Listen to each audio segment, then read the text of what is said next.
Channel, Britain's news channel. Join me, Nana Akue, Saturday and Sunday afternoons on GB News. Expect fiery debate and passionate discussion as me and my panel tackle some of the biggest topics hitting the headlines. It's a place for everyone's opinion. No one gets cancelled, but no one gets an easy ride. Oh, she's on it today! Be ready for conversations that are fierce, frank, and of course, fun. Every Saturday and Sunday afternoon from 4 p.m. on GB News, the People's Channel. We are GB News, and we'd like to say thank you to each and every one of you for bringing us your conversations, for helping our great nation find its voice. We are here for you on radio, television, and online, across England, Scotland, Wales, and Northern Ireland. It's not the BBC, you actually get your facts right. We are proud to be GB News, the People's Channel, Britain's news channel.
Could a deal on the Northern Ireland Protocol be agreed within days? Good morning, it's 6 o'clock on Friday the 17th of February, and this is Breakfast on GB News with Angela Rippon and Martin Daubney. And here are your top stories this morning. The Prime Minister will hold talks with Stormont leaders later today as speculation grows a deal on the Northern Ireland Protocol could be reached. Reports suggest Rishi Sunak could announce it to Parliament as early as next Tuesday.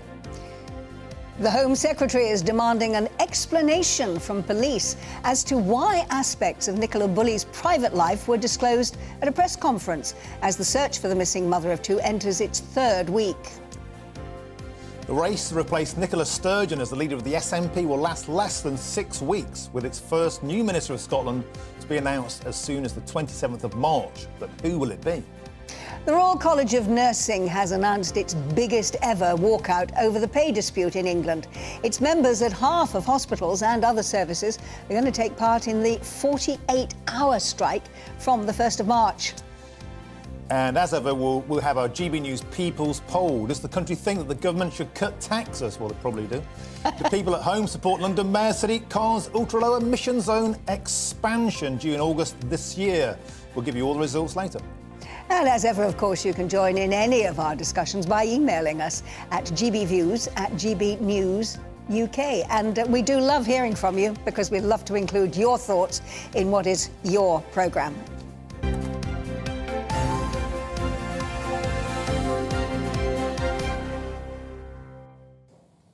And so to our top story this morning. Rishi Sunak is in Belfast amid speculation that a deal on the Northern Ireland Protocol could be agreed within days. Well, let's hope so. But the Prime Minister will meet with local party leaders for talks before joining up with Foreign Secretary James Cleverly to go and speak to EU leaders. Now, if Sunak wins the DUP's support, the deal would be presented to Cabinet next week and then be set out in the Commons. Well, we're joined live now with our Northern Ireland reporter, Doogie Beattie, who can tell us more. Doogie, what's the latest and can we expect a deal, or is it still yet another Groundhog Brexit Day? Well, hello and welcome to the Culloden Hotel here in Belfast. A very wet and stormy morning, actually. That could set out the mood for today, of course. This is a very strange process in Northern Ireland. Normally, leaders only turn up when a deal has been done and everybody's agreed that it's going to go through, and they take their round of applause as they come through. This deal in particular has been in the offing for a while, but the DUP, it's all about political credibility with the Tory party. And of course, the DUP, even if this deal was lock solid gold, until it was put through every single microscopic look at, from the macro to the minuscule, to see what was in it. And that will take quite a while, and then it would have to cross through the Commons. It would have to be ratified by the European Union. The DUP will not go back into government because, of course, they were promised all this before. They were told if it didn't go ahead, the deals, that they would trigger Article 16. And of course, that didn't happen,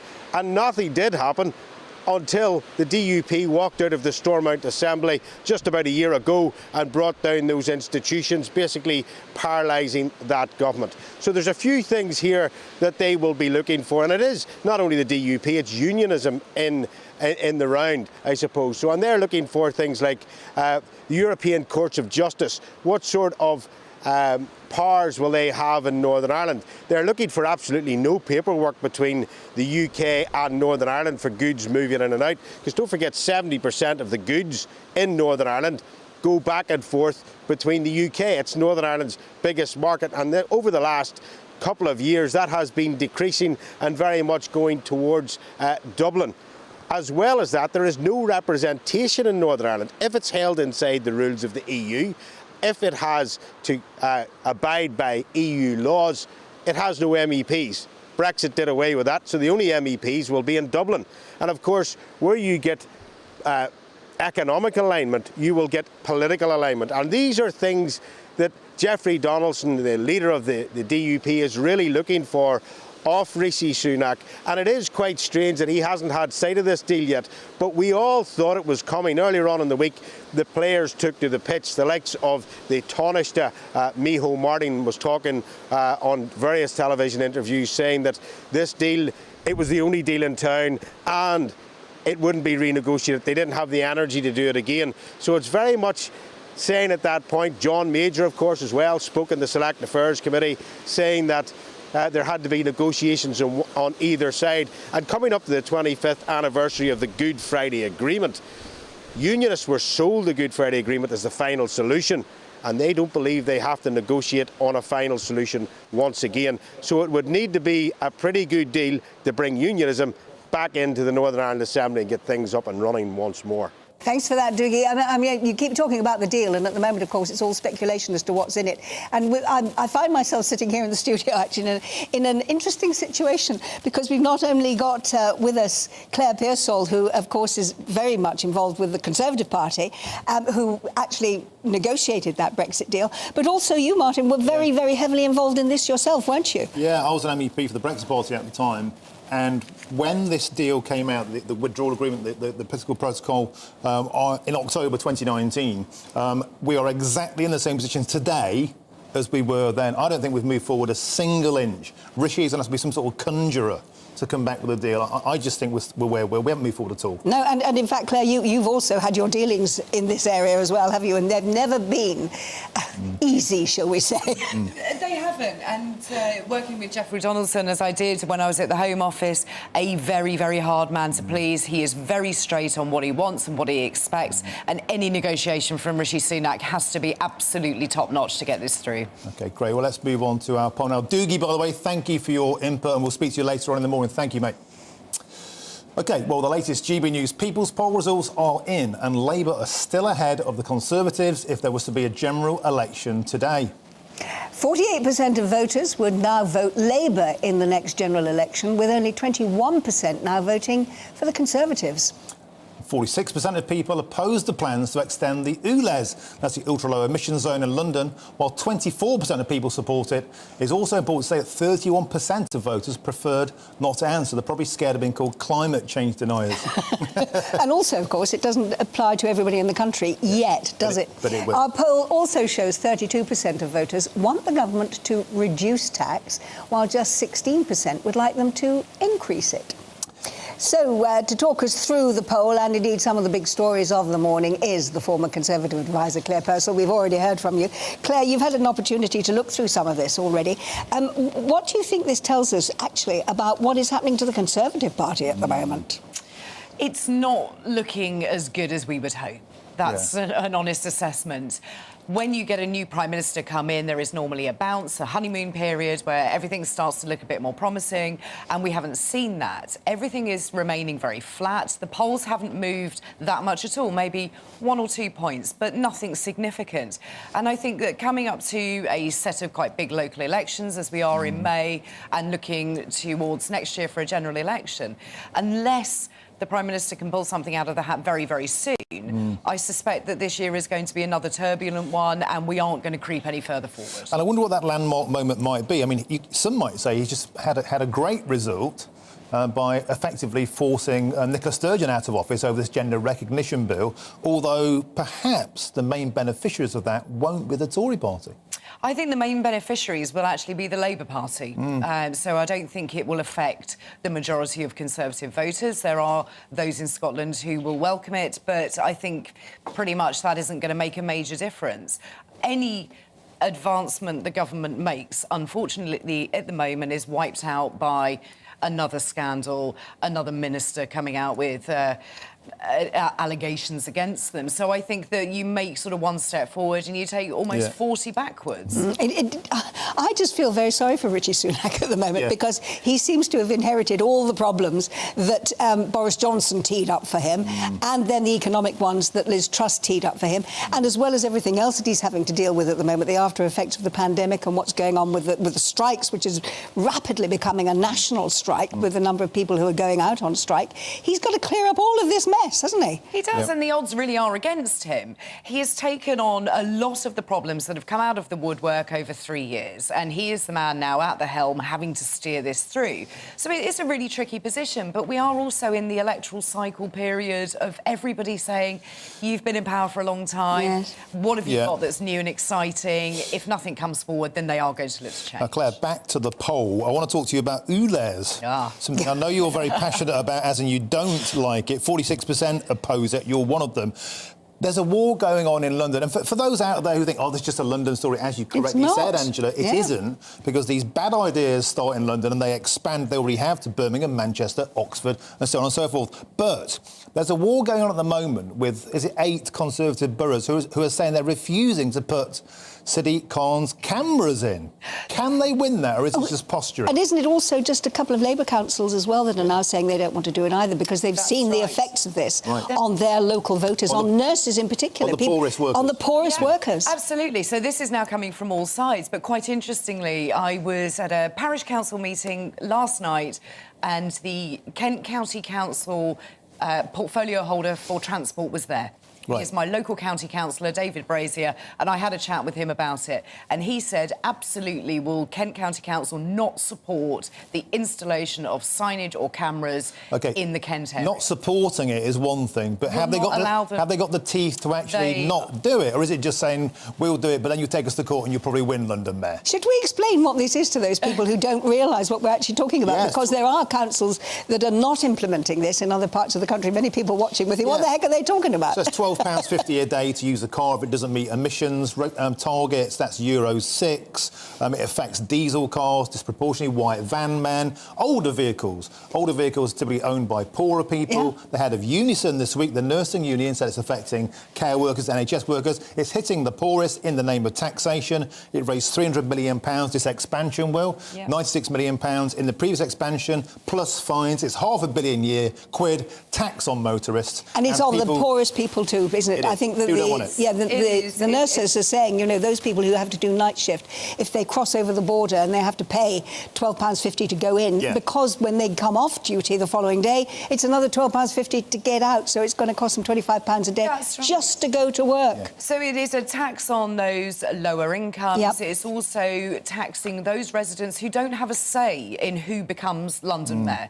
The counties that surround London are the ones who are going to be hit, the north of my county in particular. And there's a border charge, £5 in each day if you live outside London.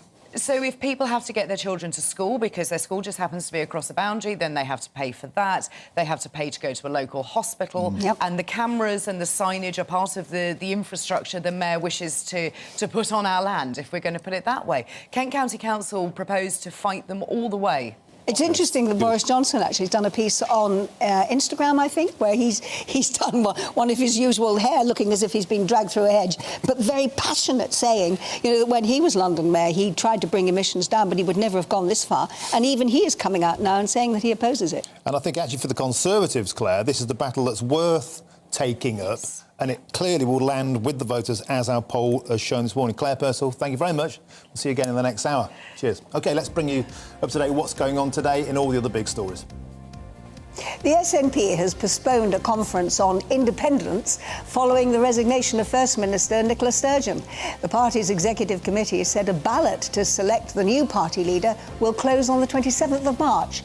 Deputy First Minister John Swinney has already announced that he's not going to be entering the race. And the Royal College of Nursing has announced a new 48-hour strike. Members from 128 NHS trusts will walk out on the 1st of March in an escalation the RCN says will reduce services to an absolute minimum. Nurses in emergency, intensive and cancer care, all previously exempted, will join picket lines for the first time. Sir Keir Starmer has made a surprise visit to Ukraine to meet with President Zelensky. The Labour leader pledged that support for Kyiv will continue if his party comes to power. Sir Keir was also shown evidence of alleged atrocities committed by Russian troops and called for Putin to face justice in The Hague.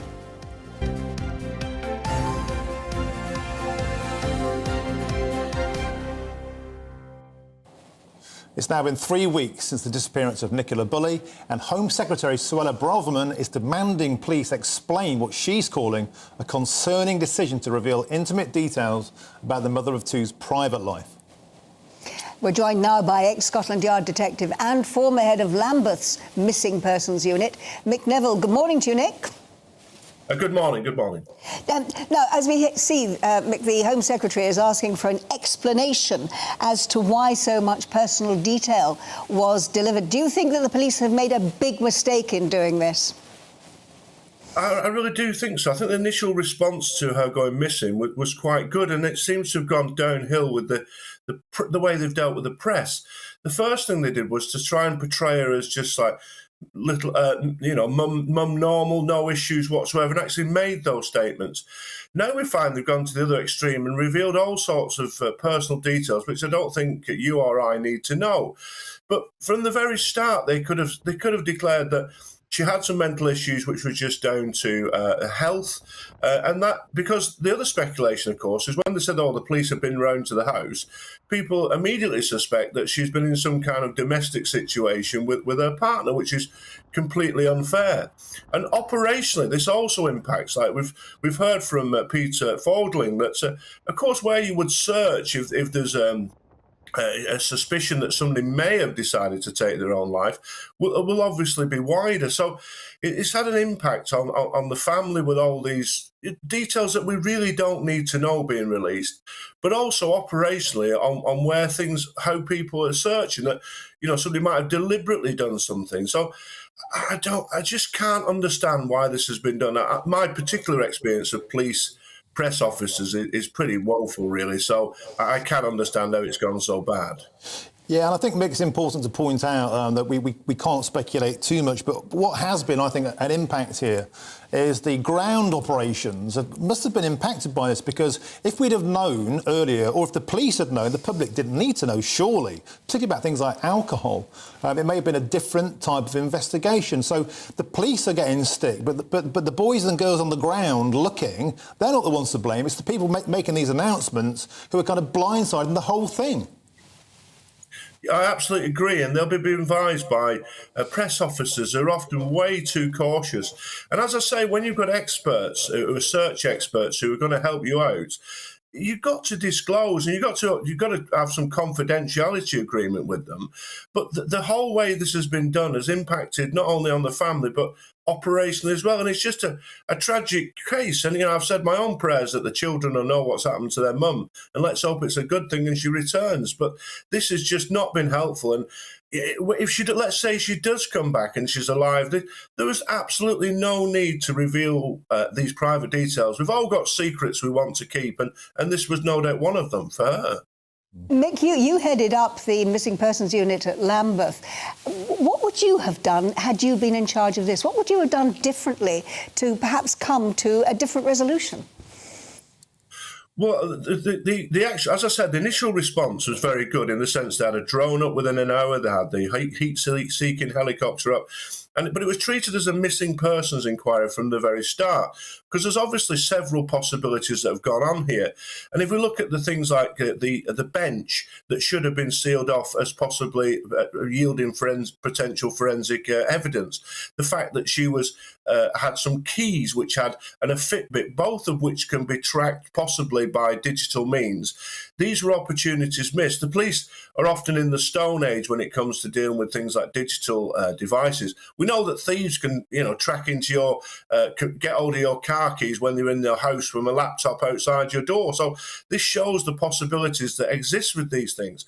But those opportunities were missed. And then, having done all this, the actual press side of it, the actual public-facing side, has been woeful, making all sorts of statements which could almost accuse the partner of, being involved in a domestic incident, then backtracking and giving lots more information. And like I said, at the very start, giving misleading information that wasn't true. If you're going to omit something, then omit it, but don't make up something that's not true. Now, the family came out yesterday saying they were bitterly disappointed in this information being made public. Is there any case the family might have against the police looking ahead for the intrusion, for the hurt, for the emotional pain? Could they take some sort of action against the police? Well, no doubt there's something under the Data Protection Act, but I'm absolutely sure the family, their only concern is getting Nicola back alive. These are things that can be considered in months and years after if she comes back. But I just think no good's been done of it. None of us would have felt any less for her safety. They said at the very start, this is a lady who's had some mental health issues due to personal health. No one would have thought, I want to find her less. It isn't like that at all. Sometimes the police will do, if you have a murder and the victim is really a drug dealer or whatever, they might not reveal all the facts because they want the public to come forward and give information.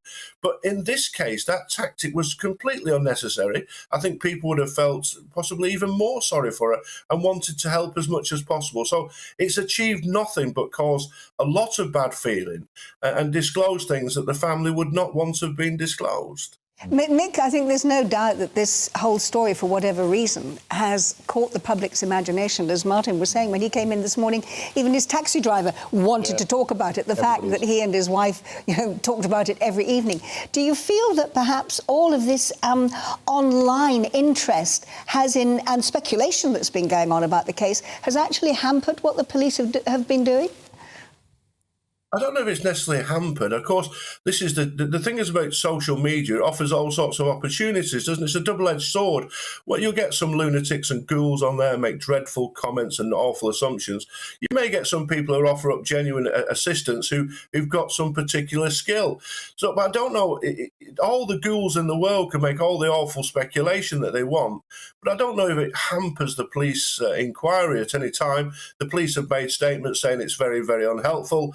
don't do it. If people step over the line, and I know that 2 people have been arrested, then they can be dealt with in due course. But I'm sure the police effort is best spent on finding Nicola. Once she's found, if anybody has overstepped the line, then they can be dealt with appropriately in the courts. OK, Mick Neville, thank you for your forthright input this morning. Much appreciated. Lots more to come this morning, of course, including a look at the community reaction to the terrible earthquake in Turkey and Syria. But first, let's take a look at the weather, which is getting quite interesting in the north, I think.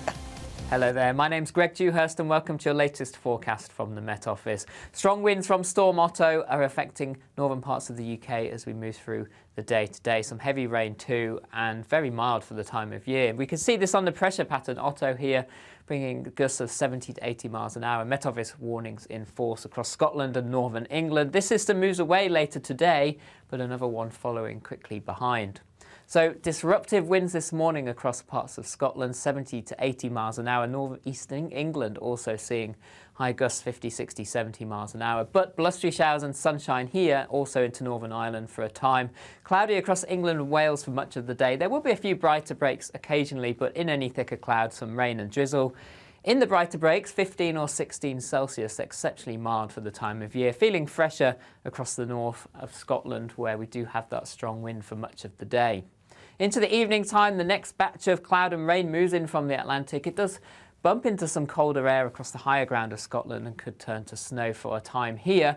Elsewhere, generally cloudy during the early hours, outbreaks of rain, but winds generally lighter compared to during the day. Exceptionally mild, 9 or 10 Celsius as a low across southern parts of England, near to freezing across Scotland, leading to perhaps some icy stretches first thing on Saturday morning here. So a mixed start across the country. There will be some bright spells, but a lot of cloud around, outbreaks of showery rain. But it does become drier as we move through the day. Some sunny spells developing. The best of the sunshine across central and northern parts of Scotland. A cloudier zone through Northern Ireland, northern England into southern Scotland. But again, very mild, 15 or 16 degrees across parts of Wales into central England. A little bit cooler across parts of Scotland, 7 or 8 degrees. Into Sunday, we keep with the cloudy theme across much of England and Wales and Northern Ireland, some rain and wind moving into Scotland. Over the next few days, it generally stays a bit mixed, but we'll see the temperatures sliding nearer to normal.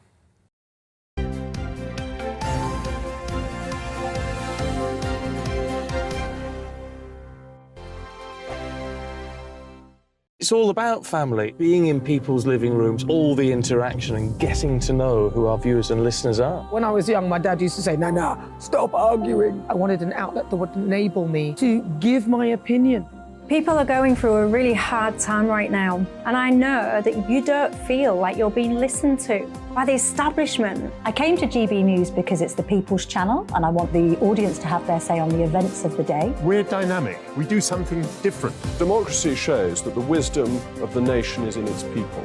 I get to travel to find out what the story is from a personal perspective. The British people aren't fools. We know when we're not being told the full story. We've got to work out how Britain moves forward from this. It's the best country in the world. The establishment had their chance. Now we're here to represent your views. Britain's watching. Britain's watching. Britain's watching. We're proud to be GB News. The People's Channel. Britain's news channel.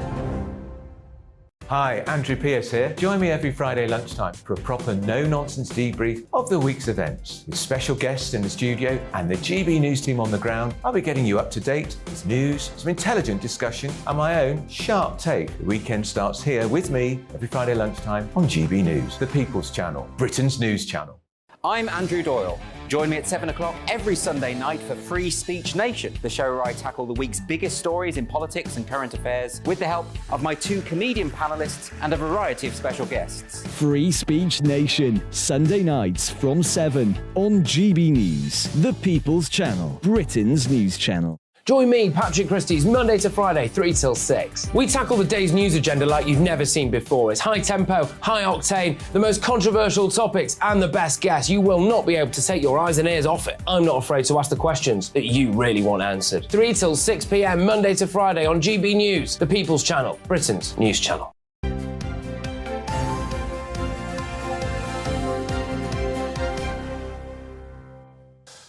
Welcome back at 6:26. You're watching and listening to Breakfast with Angela and Martin.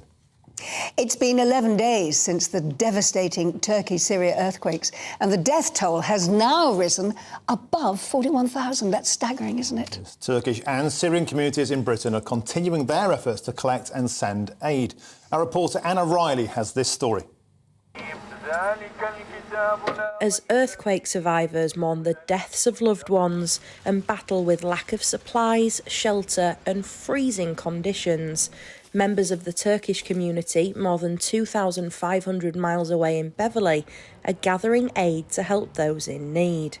Restaurant owners in the town have launched the East Yorkshire to East Turkey fundraiser appeal to gather clothes, blankets, tents and financial donations, with the organisers grieving the losses of family and friends themselves. I lost my best friend, and he was a restaurant owner. He had a young family, but unfortunately he passed away under the rubbles, because when the earthquake happened, it was very early in the morning and people didn't really get a chance to leave their building or run away.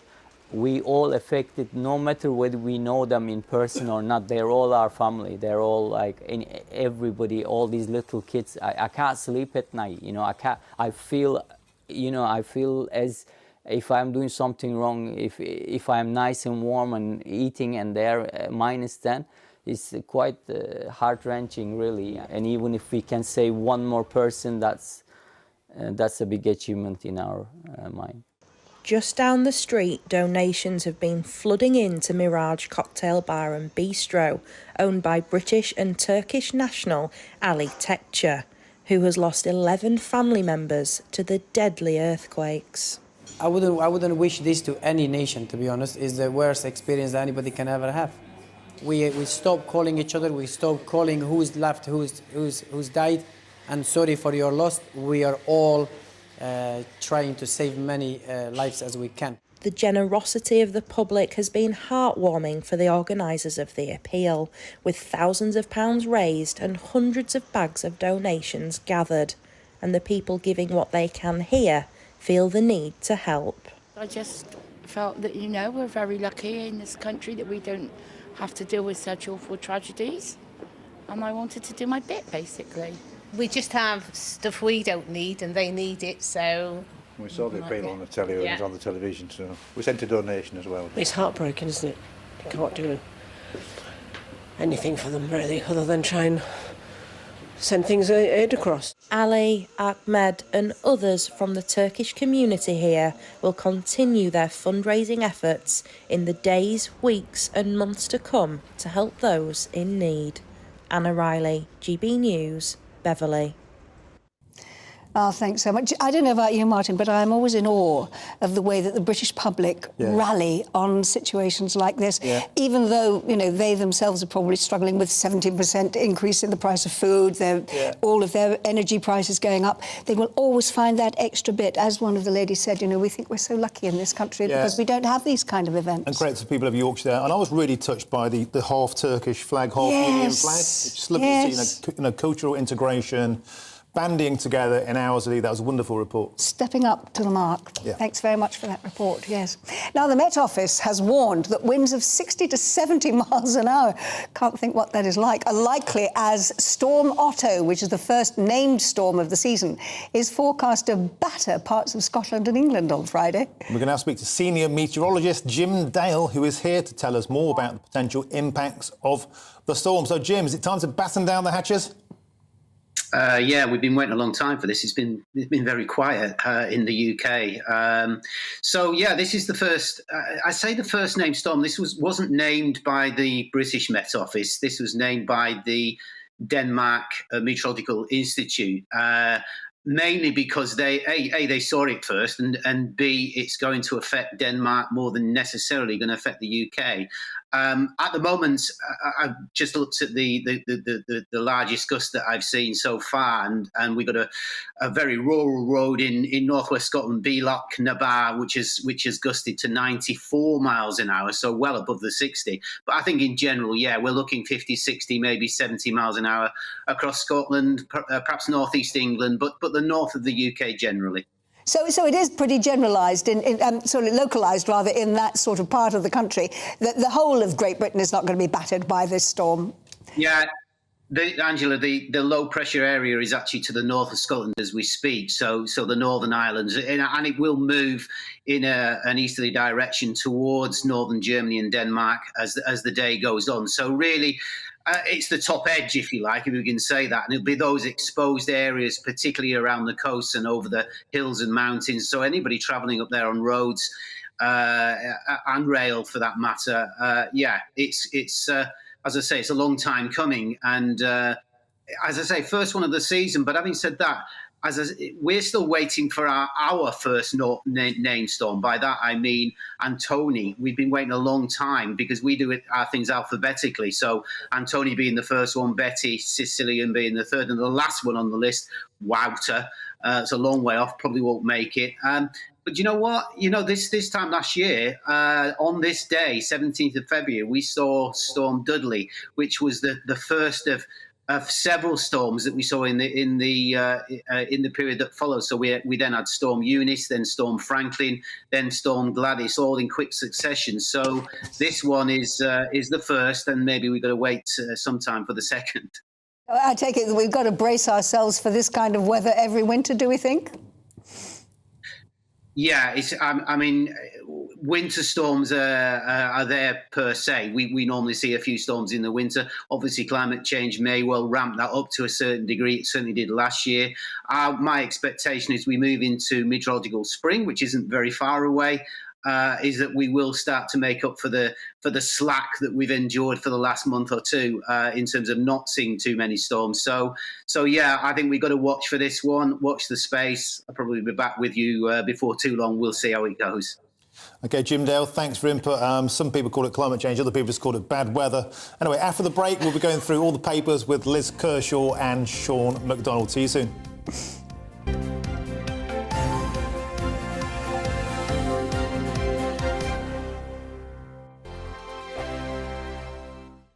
We are GB News, the People's Channel. And right across the United Kingdom. You can find us on Sky Channel 512. Virgin Media Channel 604. Freesat Channel 216. Freeview Channel 236. And YouView Channel 236. You can also take us with you on DAB Plus Radio. With the GB News app and at the website gbnews.uk. We're absolutely everywhere. Come join us on GB News, the People's Channel, Britain's news channel. Join me every Sunday at 6 p.m. for Gloria Meets. In exclusive interviews, I'll be finding out who our politicians really are and what they really think. It's something that you would never want anyone to suffer. I didn't know what channels there were. I didn't think I'd be believed. I must have weighed about 7 stone and I'm 5'8". My instincts was to sort of cover this up. I mean, clearly that was a mistake. Join me every Sunday at 6 p.m. on GB News, the People's Channel, Britain's news channel. Monday to Thursday on GB News, it's Bev Turner Today from 10 a.m. We're going to be here for you, our GB News family, to keep you up to date, but also make you smile. The guy went from puberty to adultery. And I can't wait to bring a few of my own opinions. I have no time for cultural totalitarianism. We'll engage in passionate, but always polite debate, with your thoughts and opinions at the centre of it all. Only on GB News, the People's Channel, Britain's news channel. Hello, I'm Michelle Dewberry, and you can join me every weekday 6 till 7 on Jubes and Kerr. You're an inspiration to us all. Clip that bit off. Well, you are. That's my ringtone. My political ambitions those days are gone, I can tell you. She's only teasing. Go on. He's probably going to want to lay down now. I'll give him 2 minutes to have one. Let's respectfully disagree. That's what we like on Jubes and Kerr. Come and join us. GB News, the People's Channel. Michelle Dewberry, weekday evenings at 6 o'clock.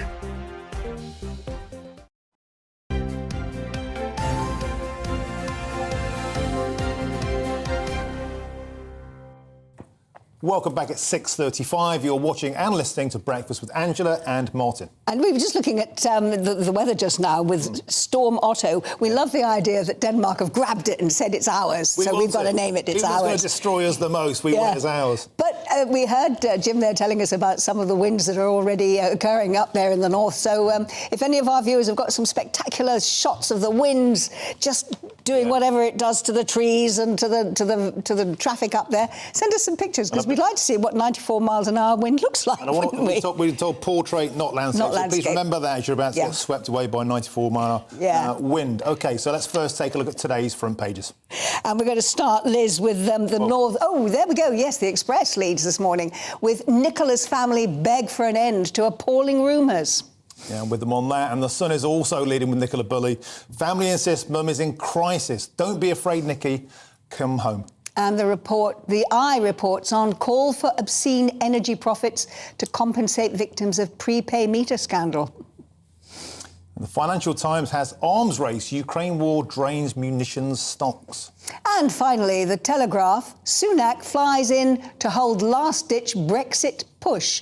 Well, I think timely, then, that joining us this morning to go some of these headlines is Liz Kershaw, the broadcaster, and podcast host Sean MacDonald. And, Liz, you've actually started with that Northern Ireland deal from the Times. Yes, it's my favourite thrilling subject. And yet I'm sure, as we were saying earlier, there are probably a lot of people going, oh, not Northern Ireland. Yeah, please bear with us, because it would be absolutely fantastic if this could be sorted out, especially in time for the 25th anniversary of another phrase guaranteed to get people switching for the remote control, the Northern Ireland peace process and the Good Friday Agreement. Now, it is important to the United Kingdom as a whole, and especially to our friends in Northern Ireland. So Northern Ireland has a border with an EU country.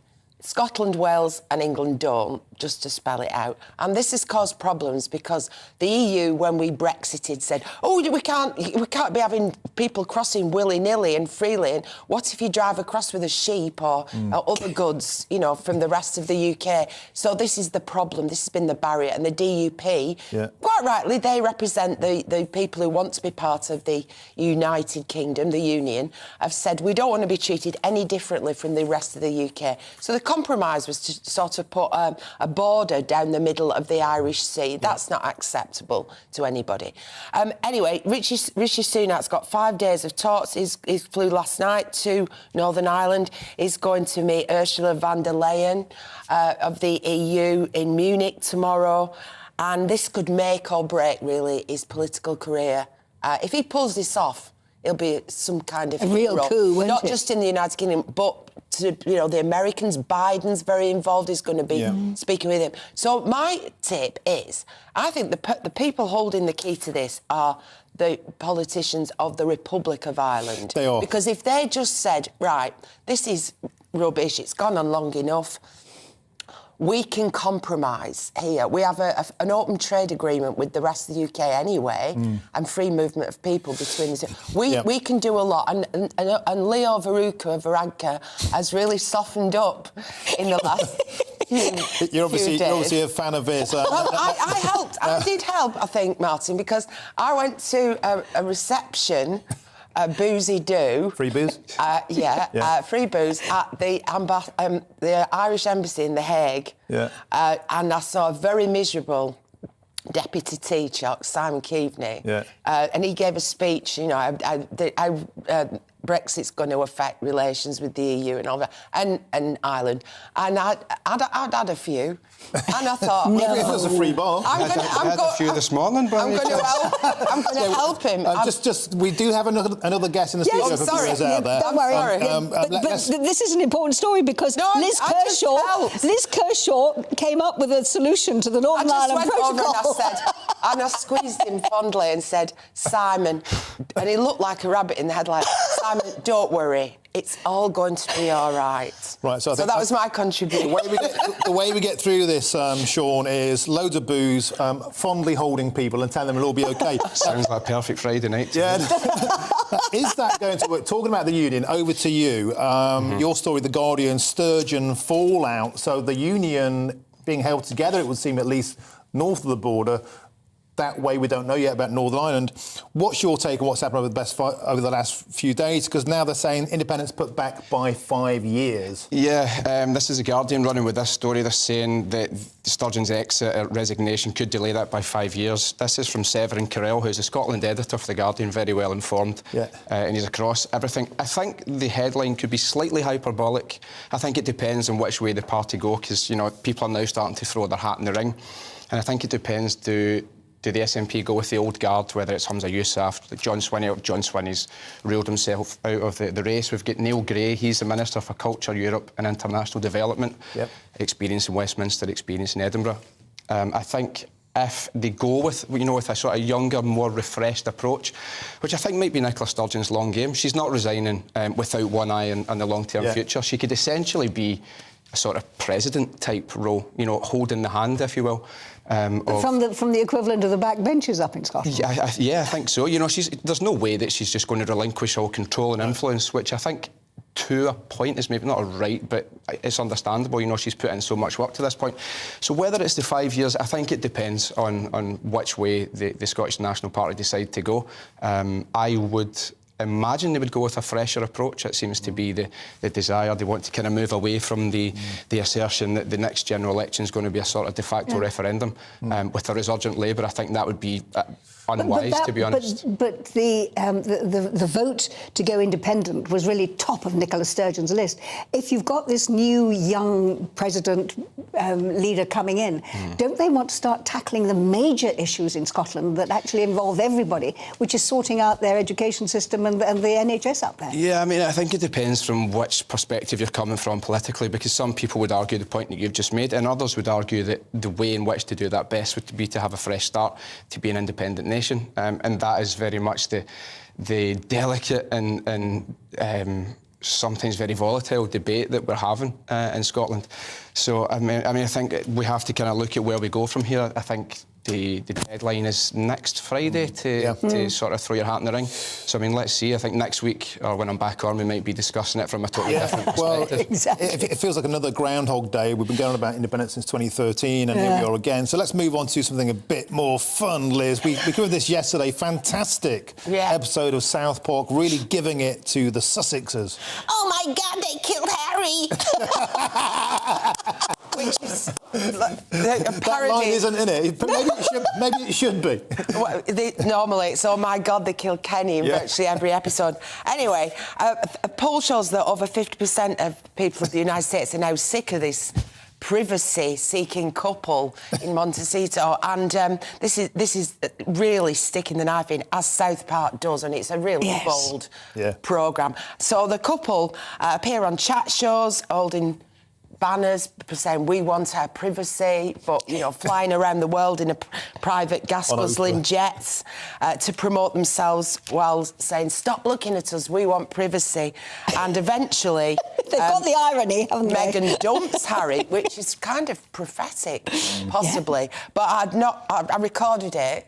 Oh, you've not seen it yet? No, I read about it yesterday in the Telegraph, blow by blow, and then it is big spread in the Sun today. So I can't wait to see it, because it can be really biting, can't it? Yeah. I think that they're a very fitting target for satire and pastiche. I mean, you'd think they deserve it. Sean, story here, really interested on the Mirror front page. The juxtaposition between the enormous profits of British Gas, 3.3 billion, and this gentleman's story right here. Yeah, this is horrendous. Front page of the Daily Mirror, we have Barry Seckerson. He's 82. He's got various health ailments. He has been charged an unbelievable amount. I think it is around £1,117 for a quarter. At the same time, we've got Chris O'Shea, the CEO of British Gas parent company Centrica. He's looking at taking I'm just going to have to read this. £1.6 million bonus after they've made a £1.6 million bonus after profits of £3.3 billion. It's utterly and absolutely. So what's the answer? I mean, the answer has got to be tighter regulation. Is it windfall tax? Is it basically clamping down? And it's profiteering. It's people taking advantage, and it's a small group of people that are taking advantage of a situation which it doesn't have to be this way. I mean, I think wholesale prices are coming down. I accept that they buy things in advance, and that kind of dictates prices, but they should not be making profits of this scale. Another thing that kind of caught my eye, they rewarded investors by announcing £723 million worth of dividends shares dividends and share buybacks. Now, that is 10 times what they spent in supporting customers last year. Yeah. We should say, of course, that he's already, the chief executive is on apparently 800,000 a year. 800,000, yeah. Over £750,000 a year. Yeah, he's not skint. And he's not short of a shekel or two. And he hasn't actually taken his bonus for the last 2 years. Apparently. God love you. Yes, God love him. I'm glad you're getting by in the 800 grand. He's getting by on his 800. Listen, if he wants to get in touch and he wants us to set up a GoFundMe, then... But he may not take that bonus, of course, and I would think that actually, if he's got any moral backbone... I'll tell you what, if he's got any sense, because the backlash will be immense. Because make no mistake, this is representative of thousands of people across the country, not just this one. But then, Liz, other people might say, oh, windfall tax is the answer because it may drive investment away from the UK, and will it actually solve the problem? Because we've already seen Shell and the likes of them hesitant to reinvest in the UK. They think they're going to get hammered for tax all the time. Yeah, Shell, who made $40 billion profit, and... BP £34 billion. She's not going to agree with me, is she, on this? No, I don't think windfall tax is the answer. I think it's very easy. It's like a quick fix. Yeah. But I think the whole market's broken, and when private companies can make money out of misery of war and the fact that demand and supply are all messed up... Is another way of fixing this...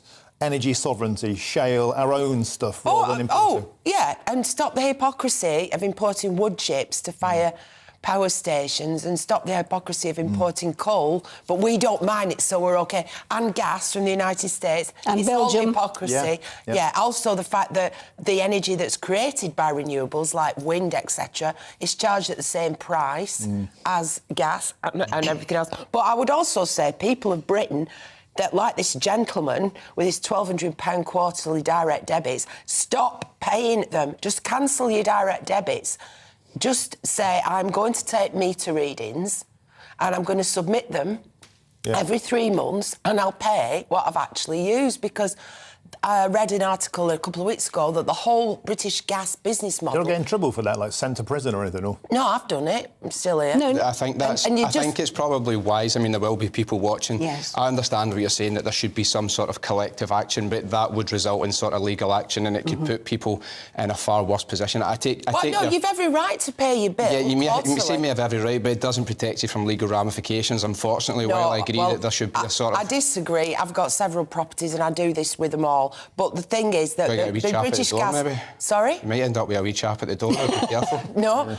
British Gas are sitting on piles of people's money, and they're using it for cash flow. And when my mum died, we found out she was hundreds of pounds in credit. And we had to fight to get it back. And this is going on. What's interesting is that happens usually because the bills are estimated, and so you're absolutely right. If you read the meter and say, I have to say, I did it myself recently. I got my bill from British Gas, and I said, "Whoa! I just see you've estimated my bill, and it was huge." I said, "But I know I sent you a reading."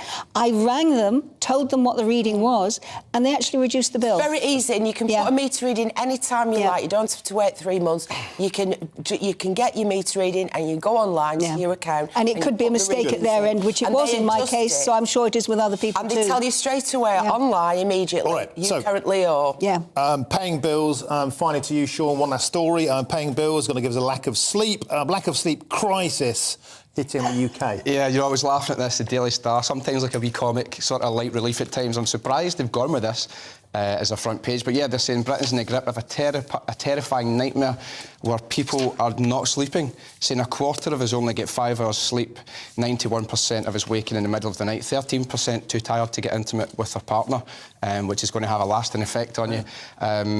I think, it's basically they're saying that they think that's what it is. Cost of living crisis, work, worries, sort of relationship issues are stopping you sleeping, and people are kind of walking about like zombies, the way I was walking to the studio this morning. So it's an early start, isn't it?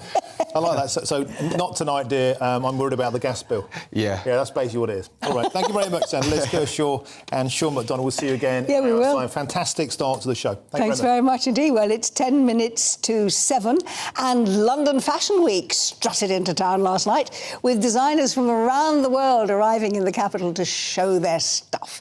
Now, it follows on from New York's successful showing this week. Yeah, charity Oxfam kicked things off last night with their Pre-Loved. Let's ask someone who knows a bit more about this. Fashion expert and broadcaster Simon Glazin joins us now. Hello, Simon. Tell us what's going to be the moves and the trends to like old people like me, not you. What's the hot new stuff out there, mate? Well, I mean, fresh from New York Fashion Week, we've seen, I know it's very typical to say, but for autumn winter next year, that's what we're talking, this year we're talking about.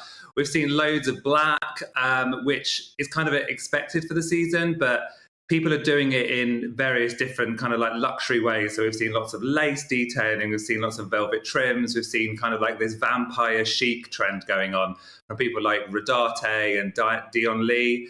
We've seen huge shoulders. So Angela, you're right on trend. Think Dynasty 80s vibes. Tom Brown showing massive shoulders. Christian Cowan was even bigger. It was really amazing to see. I love that kind of like power suit trend going on. And then we've seen lots of tone on tones, like this monochrome tans and browns going on from people like Coach, Brandon Maxwell, who was famous for dressing Lady Gaga, and Michael Kors doing it as well. So New York has given us lots and lots to think about, and I think these trends are going to definitely carry on for London Fashion Week. Yeah, but are they actually going to be setting trends, Simon, rather than just doing, I think, what we saw coming out of New York last week, some really bizarre things? Was it from New York, am I right in saying that one of the designers just had his girls wearing, well, I suppose the equivalent of sort of gaffer tape and not much else? Nobody's going to wear that on the high street, are they? So are they actually setting trends that we're going to see on the high street and in high street stores? To be honest, I mean, you're right. No one's really going to go out with just their nipples covered especially during autumn, winter. I mean, some people might. I certainly won't. But I think what's interesting is that some fast fashion companies rely on those kind of novelty trends to bring through their collection. So, you know, like the likes of Boohoo and Pretty Little Thing and those really like fast fashion brands love all that. I think what is key for the trends that we are seeing is that, you know, like the big shoulders, people can do that right now by just wearing like an oversized boxy blazer, which is seen on the red carpet all the time with celebrities. And this tone on tone monochrome dressing that's kind of happened for a while now, you can very easily recreate that in your own wardrobe. It's very simple to do. Or putting in shoulder pads, of course. Yeah. My friend Julia Somerville wouldn't go out without them. Yeah. Now, Simon, of course, you know, we can have fun, and we always see a few of the exotic displays, don't we, at London Fashion Week, but it's also a huge and important business. British fashion is a big business. How's it holding up at the moment in terms of the kind of cost of living crisis and the global recession? Are we still forerunners? Is there still a great business model in British fashion?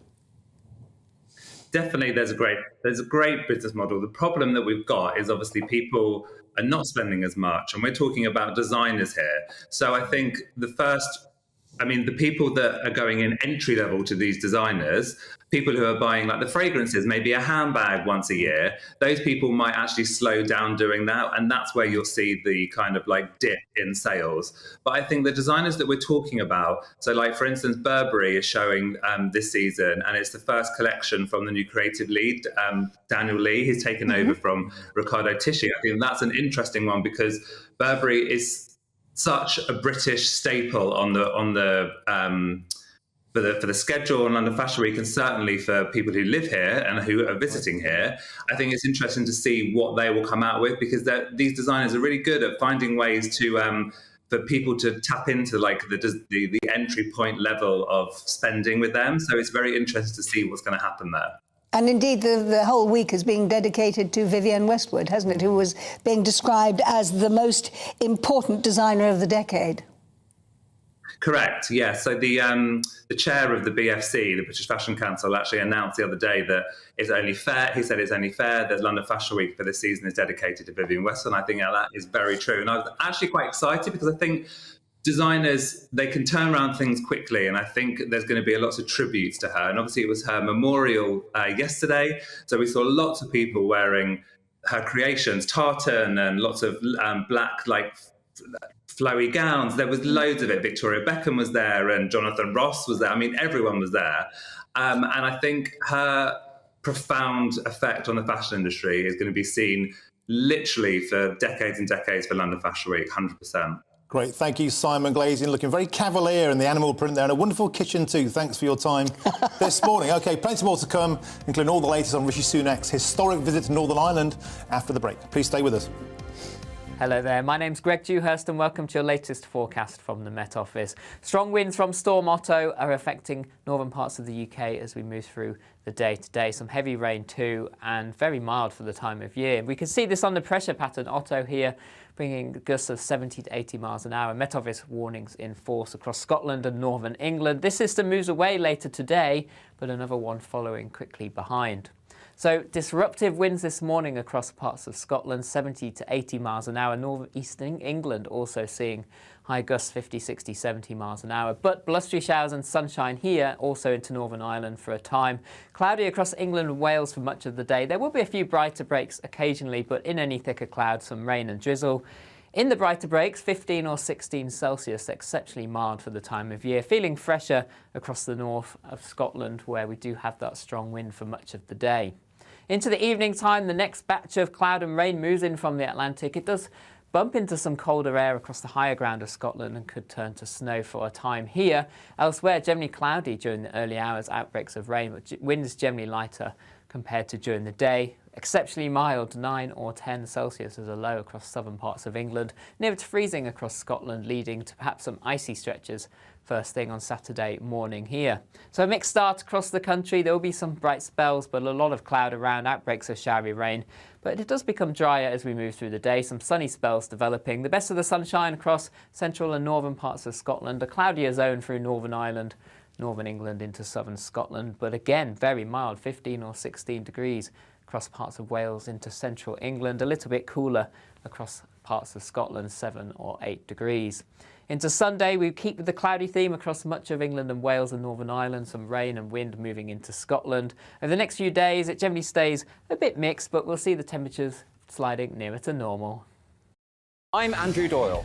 Join me at 7 o'clock every Sunday night for Free Speech Nation, the show where I tackle the week's biggest stories in politics and current affairs with the help of my 2 comedian panellists and a variety of special guests. Free Speech Nation, Sunday nights from 7 on GB News, the People's Channel, Britain's news channel.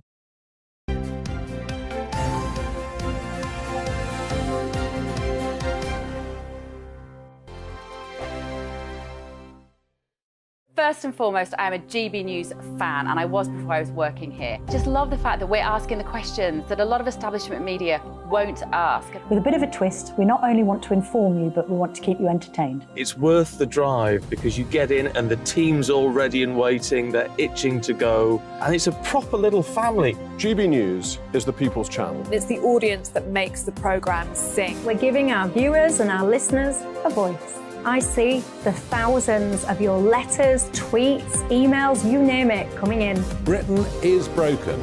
How on earth did we get into this mess? But more importantly, how do we get out of it? The establishment had their chance. Now we're here to represent you. It's time for something different. It's time for GB News. I'm very patriotic. I believe in Britain. Our best days lie ahead. Britain's watching. Britain's watching. Join us here on GB News, the People's Channel, Britain's news channel. We are GB News, right across the nation. You can get us on television, on radio, on digital. We're absolutely everywhere. Amazing. You see, amazing. You remind me of me in the European Parliament. But here's the most important bit. We are not part of the mainstream establishment. We think and speak just like you do. We are the People's Channel. Magnificent. That's really, really thoughtful. Come and join us on GB News, the People's News Channel. Monday to Thursday, 9 p.m. till 11 p.m. Join me, Dan Wootton. I'll bring you the sharpest takes and hottest debates. Do you not believe in prison? I don't believe in prisons. I'm completely stunned. I guarantee you there'll be no spin, no bias, no censorship. I actually was personally quite offended by it. And no reason to go to bed. So I guess they've always been quite woke. That's Dan Wootton tonight on TV, radio and online. Monday to Thursday from 9 p.m. till 11 p.m. on GB News. The People's Channel, Britain's news channel.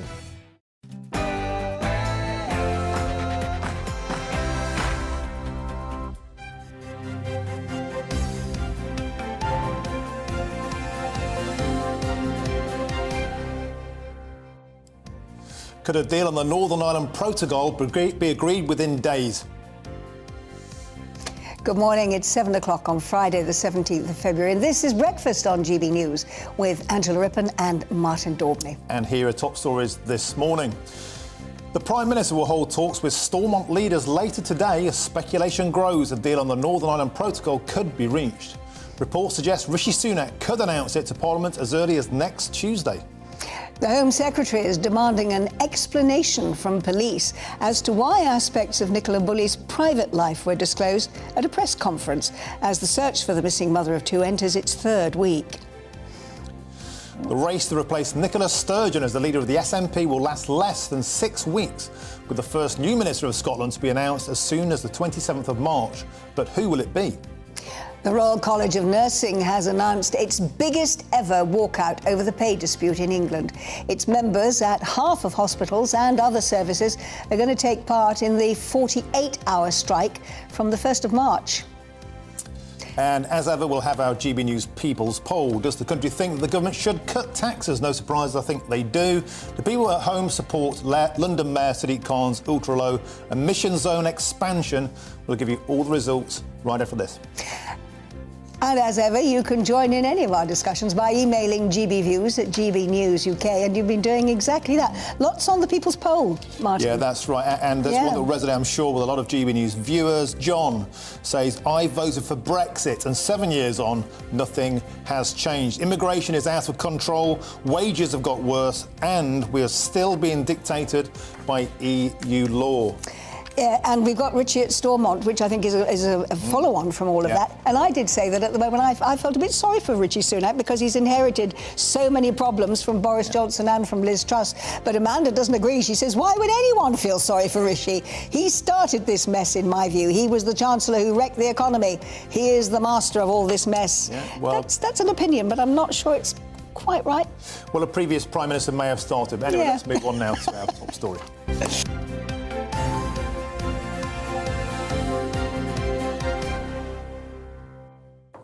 And indeed, our top story this morning, Rishi Sunak is in Belfast amid speculation on a deal on the Northern Ireland Protocol could be agreed within days. Yeah, the Prime Minister will meet with local party leaders for talks before joining up with Foreign Secretary James Cleverly to speak to EU leaders. Now, if Sunak wins the DUP's support, the deal would be presented to Cabinet next week and then be set out in the Commons. We're joined live now with our Northern Ireland reporter, Doogie Beattie, who can tell us more. Doogie, do we expect a deal to be done, or will it be yet another Brexit Groundhog Day? You would put your money on being a Brexit Groundhog Day. It is very hard to see how he can square this circle of problems that Brexit has brought about with the protocol. The protocol was made in a hurry, it was rushed through the House of Commons, it was put into place, and it really left Northern Ireland trapped inside the EU, answerable to the European Courts of Justice, and it was sold as a deal that would give Northern Ireland the best of both worlds, where we actually know now that it was there to protect the integrity of the single market and those that are involved in it, i.e. the Republic of Ireland. It was never going to give Northern Ireland an edge on that. And of course, in doing so, it hit on constitutional problems inside Northern Ireland. It broke Article 6, the Acts of the Union, for instance, which made sure that there was free trade between Northern Ireland and Great Britain, its biggest market, 70% of it. And of course, unionists here then were absolutely appalled that they were being brought out of the union without any consent. And of course, the Good Friday Agreement, that was the agreement that was sold as the final solution in Northern Ireland at the end of the Troubles, that it was above all other agreements. Then you have the protocol, and now you have the agreement of the protocol. So it's really to stop borders being put on Ireland. It's put a border in the Irish Sea. It means that goods coming in and out of Northern Ireland are under EU checks, laws and taxations, it has to be said. So therefore, Northern Ireland is part of the EU with no political representation, no MEPs. So the only people in Northern Ireland that have political representation over their laws are those from Dublin that have MEPs in Brussels. So unless the deal takes away the ECJ, takes away that border in the Irish Sea, and only has a border for goods travelling through Northern Ireland and onward to the Republic of Ireland, which could mean some sort of checks on Ireland, which Sinn Féin, etc., would be very much against. And you've got to remember that would also give Northern Ireland that advantage, and those nationalists in the government here that also are the biggest party in the Republic of Ireland wouldn't want that to happen. So he has to pull out so many stops here to make this work. Somebody is going to lose in this, and the very fact that unionists have not been involved at all in these talks, they haven't seen sight of this deal, and the fact that he's going to brief EU ambassadors afterwards would very much suggest that this deal was done. 13th of January, Keir Starmer visited here, and he threw that line, if you need political cover, I will give it to you. That's back to the days of Heath, when as a Tory he tried to bring it, he had to bring in Labour to give him cover to bring us into the EU. So I don't believe the deal will be done here today, and if it is done, if there is a deal here, it all comes down to credibility. The unionists were sold, as they see it, a pop so many times. They were told that the deal would be done. If it wasn't, Article 16 would be imposed, and so forth and so on. And we've had 2 years of an absolute political mess here in Northern Ireland until the unionists walked away from government and said, we can't rule in this anymore. So they've got to get that back, which means going back to the Good Friday Agreement. And it means going back to those constitutional issues more than anything. And OK, Doogie, so I'm sensing from everything you're saying, it is the Groundhog Day option. Listen, mate, this might sound like heresy, but in 2017 there was 1 billion reasons why the DUP gave confidence and supply to the Tories. Could a cash bribe work? Well, that has been rumoured that there may be money involved here, but I don't think so. I think the people of Northern Ireland very much fought hard for the Good Friday Agreement, and I think they want their own consent. I think they want their say.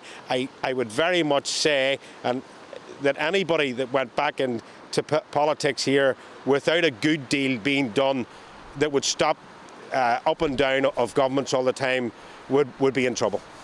Doogie, thanks very much indeed. I think everybody in Northern Ireland hopes that we do get some sort of settlement. At least they can get back to governing their own country, because, as you say, it is a complete political mess there, isn't it?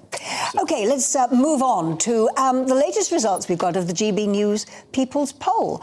We're tackling pornographic websites to have an age verification for under 18s is one of the very big issues. Yeah, and it's something I've done a lot of work on, so I'll have something to say about this in a minute. But 78% of the voters are in support of verifying the age of accessing porn, to 17% who neither agree nor disagree.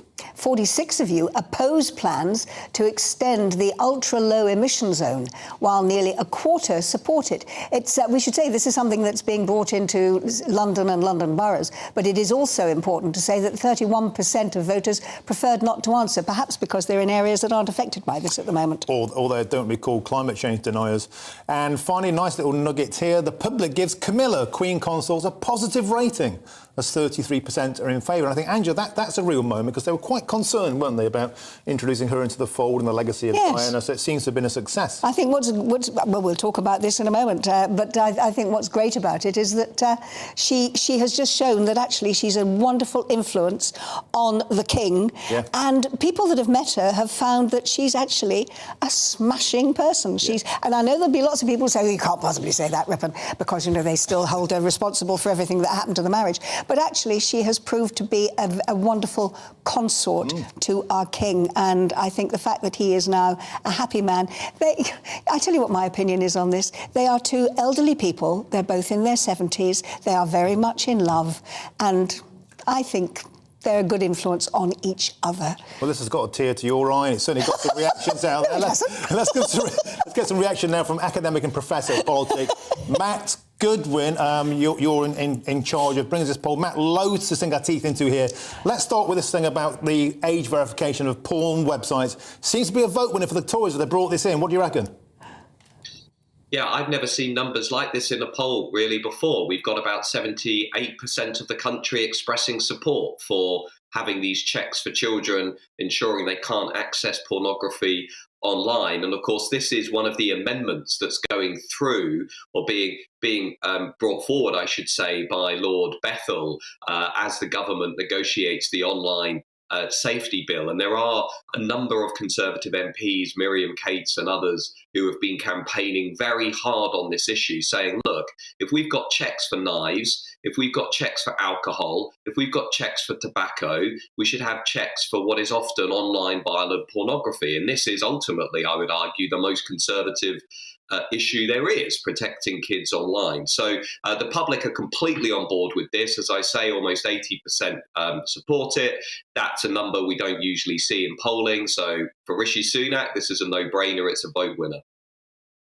It's actually going to work. Again, I know, Martin, we have to say that with your political hat on, this is something that you have been personally involved in. You know the setbacks, don't you? Yeah, that's right. I made a TV show for Channel 4 called Porn on the Brain. We looked at this attempts to digitally control the digital problem. And I went, in fact, to the Department of Media and Culture and was involved politically. And my advice is it's actually technically very, very difficult to the point of impossibility. But moving on, I want to talk to you about ULEZ, something that's really, really getting people going across the country, because as you said correctly, Angela, not just a London issue. Matt, there's widespread rejection to being taxed £12.5 to drive a car each day, isn't there? Only a minority of the country are supportive of Sadiq Khan's plans to extend the ULEZ zone to a much larger part of London. Only 24% of voters are supporting this. And to me, you know, what this points to is on a lot of these sort of net zero type measures, which incur a direct financial cost to people. Environmental levies is another one, trying to lower people's energy bills.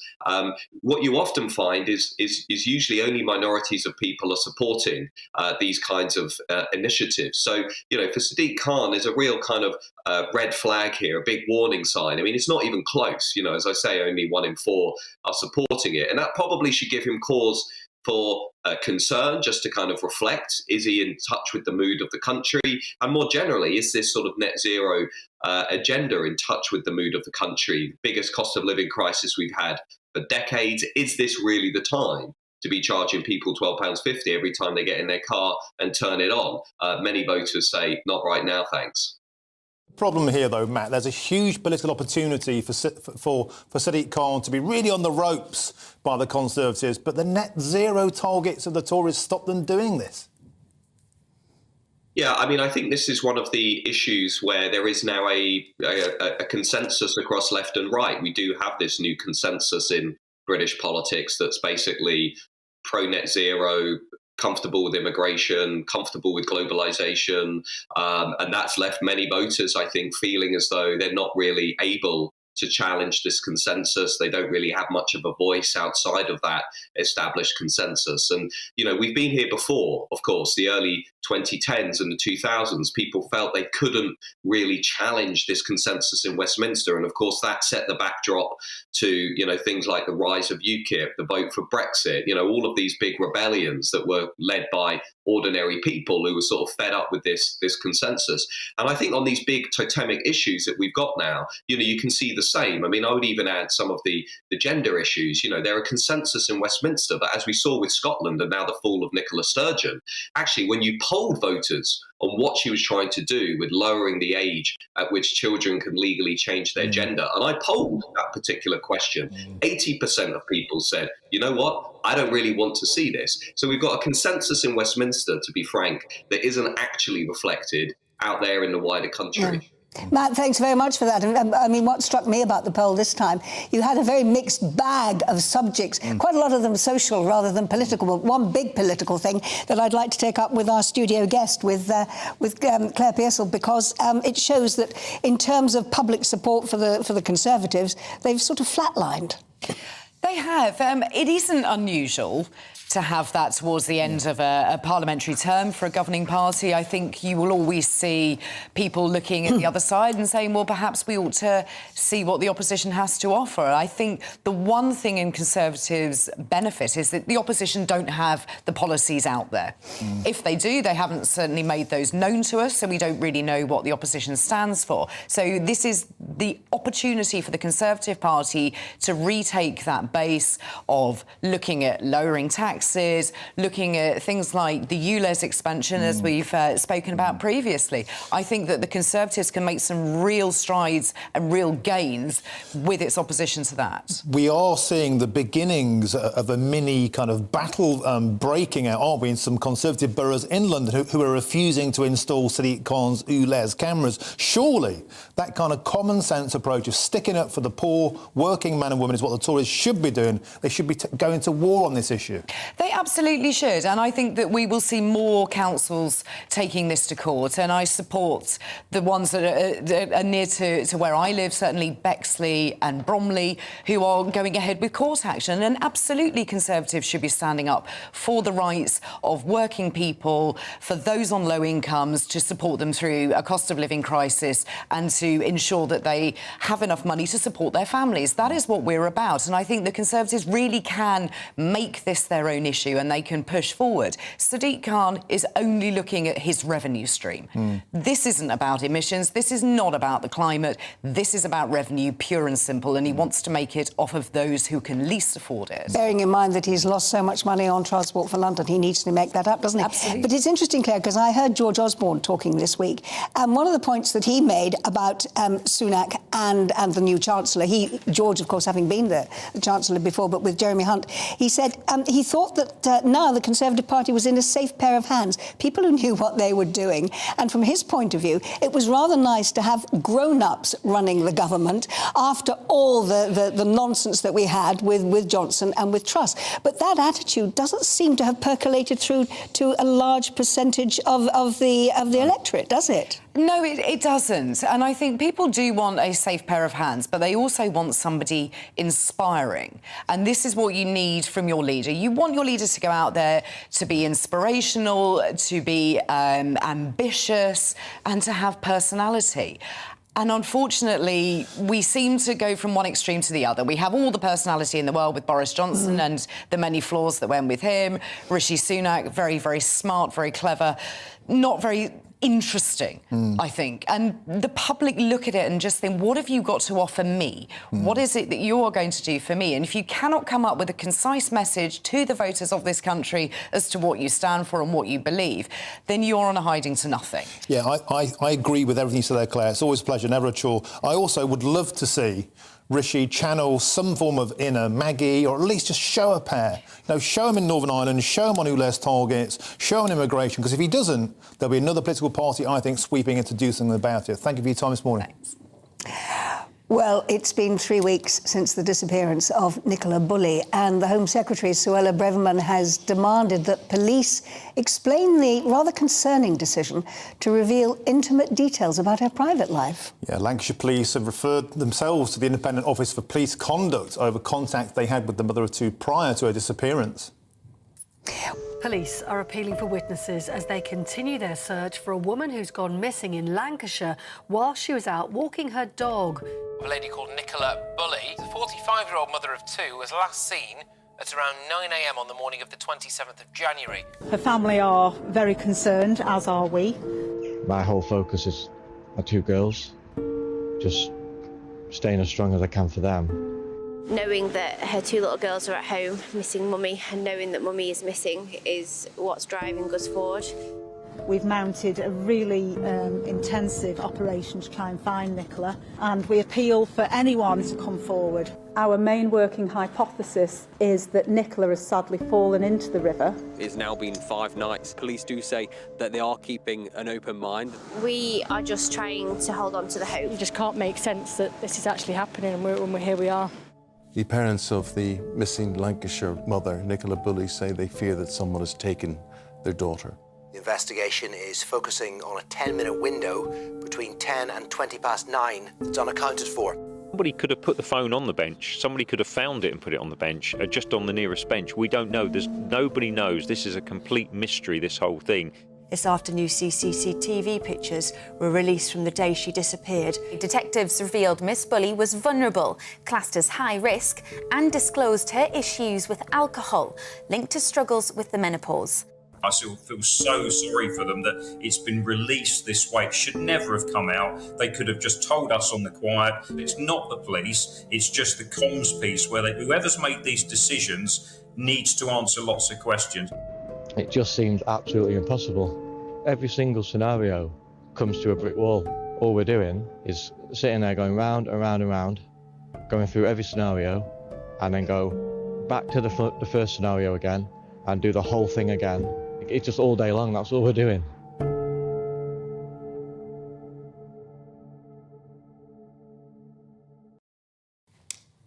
Well, crime, justice and police commentator Danny Shaw joins us now from North London. So, hi, Danny. So, the latest revelations that have come out, and now the Home Secretary getting involved, it must look now that the police have made a major error by releasing this personal information to the public. I think overall, the police media strategy and communication strategy has been really awry right from the outset. And I think that's led them to the place where, 3 weeks on, this information has come out about Nicola's issues with alcohol and the menopause.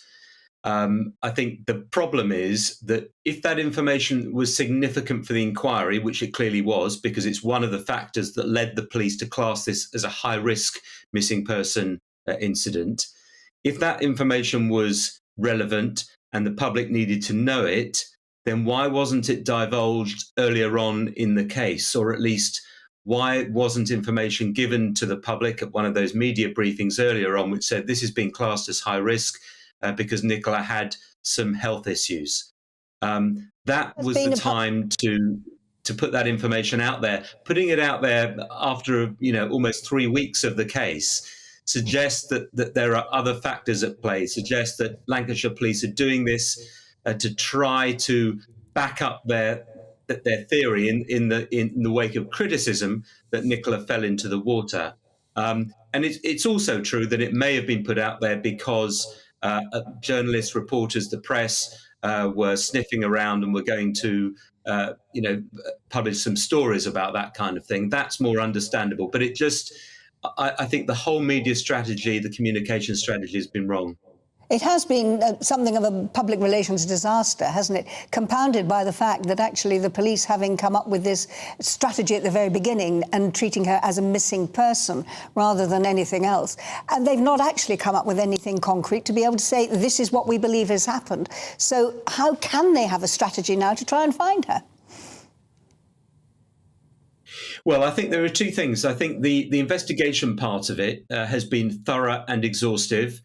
Classed as high risk, which now seems to be the right classification from the outset. We don't know everything that's gone on in the police inquiry, but we were given a lot of details this week about just how resource intensive it's been.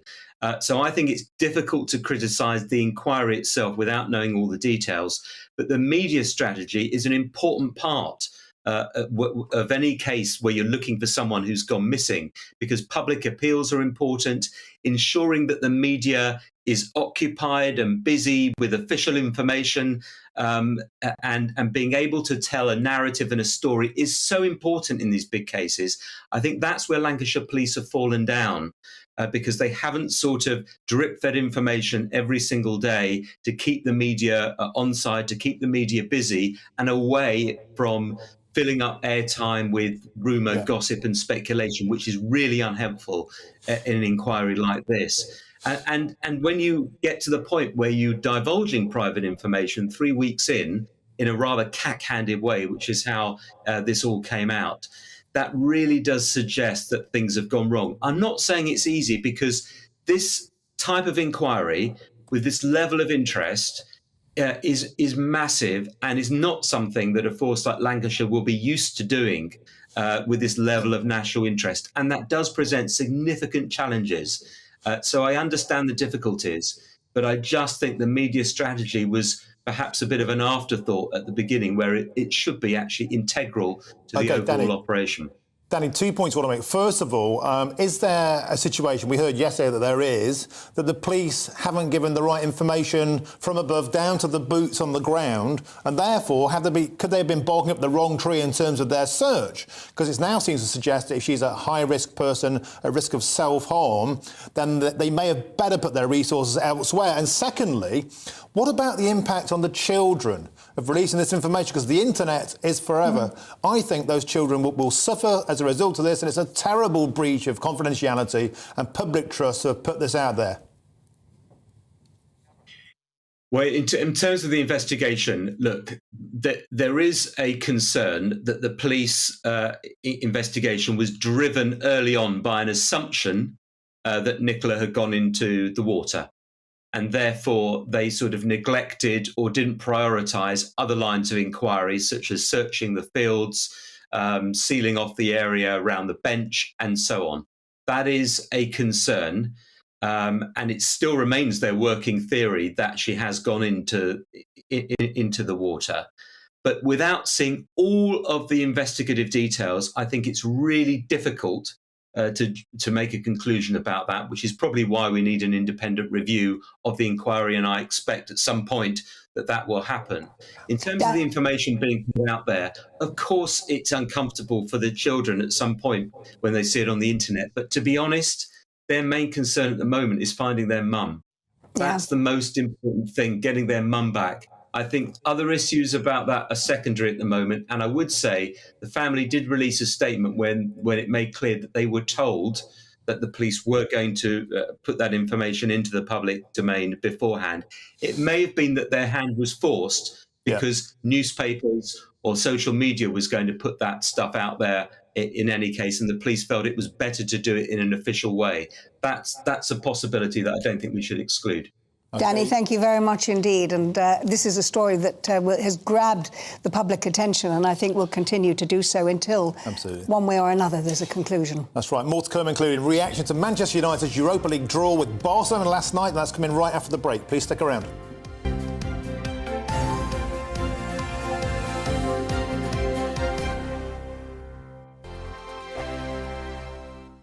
First and foremost, I am a GB News fan, and I was before I was working here. Just love the fact that we're asking the questions that a lot of establishment media won't ask. With a bit of a twist, we not only want to inform you, but we want to keep you entertained. It's worth the drive because you get in and the team's all ready and waiting, they're itching to go, and it's a proper little family. GB News is the People's Channel. It's the audience that makes the programme sing. We're giving our viewers and our listeners a voice. I see the thousands of your letters, tweets, emails, you name it, coming in. Britain is broken.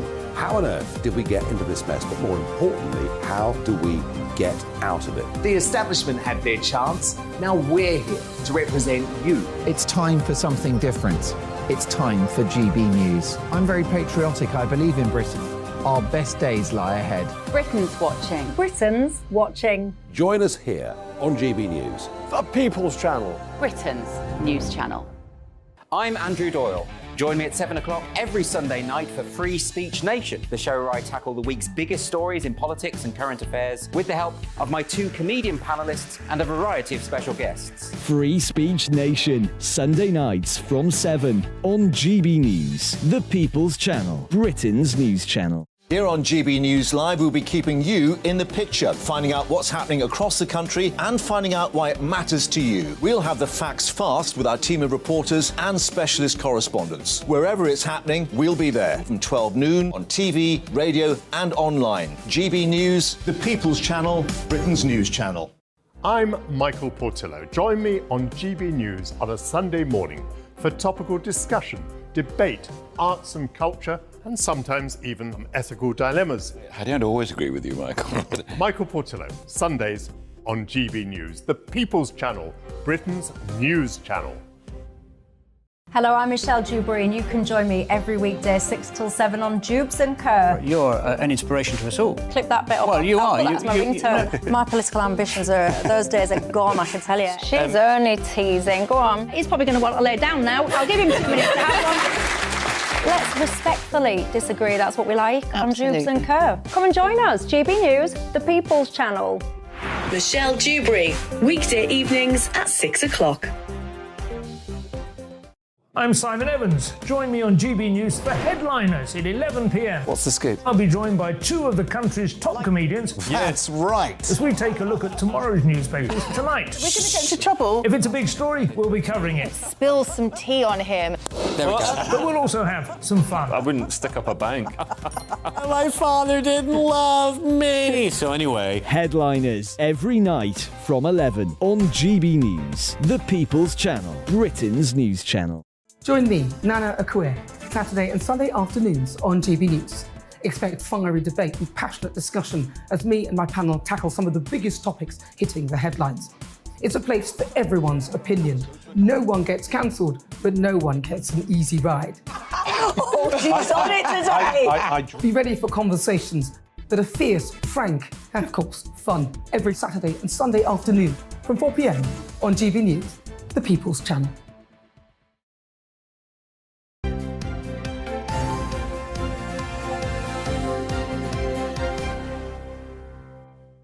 Welcome back. Top of the morning. It's 7:30. You're watching and listening to Breakfast with Angela and Martin.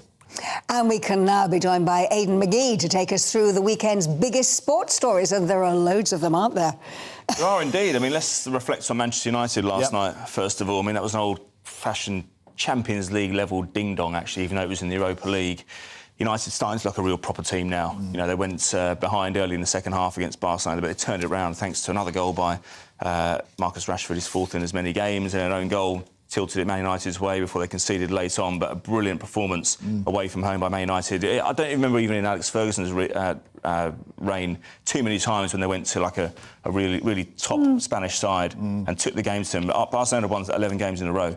They may not be European champions anymore, they may be out of the Champions League, but they're still a stellar outfit, and United did very well, certainly. Did I hear Marcus Rashford saying he didn't feel that it was like a win to them?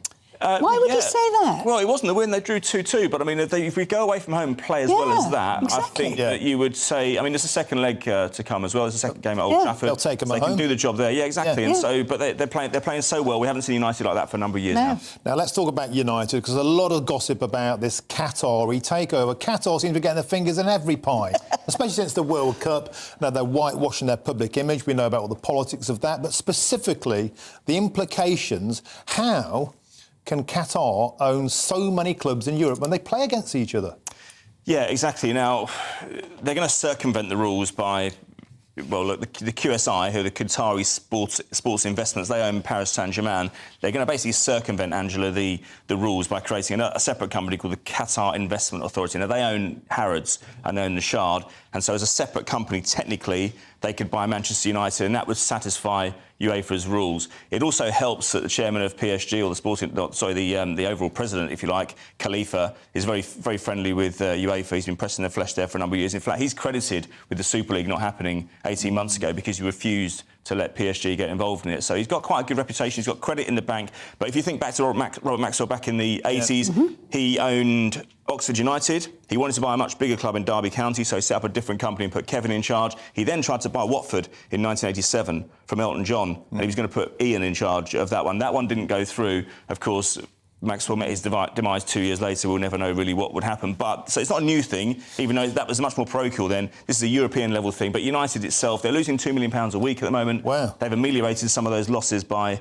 the match day revenue coming back. I mean, just in the whole course of the season, just through the gate, they earn £111 million. In the COVID era, that was £7 million per game. So a huge jump. The sponsorship deal on the shirt isn't worth as much as it was. But if you got them back to somewhere near the level they're playing last night, in really top competitions, United would soon start making money again. The turnover isn't the problem, but the costs have gone up a hell of a lot, which is why Cristiano Ronaldo had to be moved on, partly because of his contract reasons. The wage bills, and we should say as well, there's a soft deadline today for bids. It looks like we're going to get a bid from Qatar. Sir James Radcliffe of Ineos, he's secured the backing of the two big hitters in the city, JP Morgan and Goldman Sachs, so he's got the backing of them to do a bid. We think there might be one from Saudi, but they've got the problem of owning Newcastle United as well. Elon Musk said he might put his hat in the ring, but that might be quite speculative. And there's talk there may be a bid from USA, but we'll know more later today. I mean, as you know, I know very little about football. But so as a complete outsider, how worrying is it to the fans that so many British clubs are now being owned by people who are not British, by Middle East, by the Americans, by other countries? It's a genuine concern because that's how you get the Super League. They don't believe in relegation in some of these regions where they have sporting competitions. But you know what? If Man United, they've been owned by the Americans for the last 17 years, and they don't like them. Now, the definition of a good owner to the average football fan is one who just spends endless amounts of money on players. It's not really about sustainability. That's the kind of line they use when they're being critical, but really, they just want to see good players out on the pitch. So I don't think they're that bothered, no.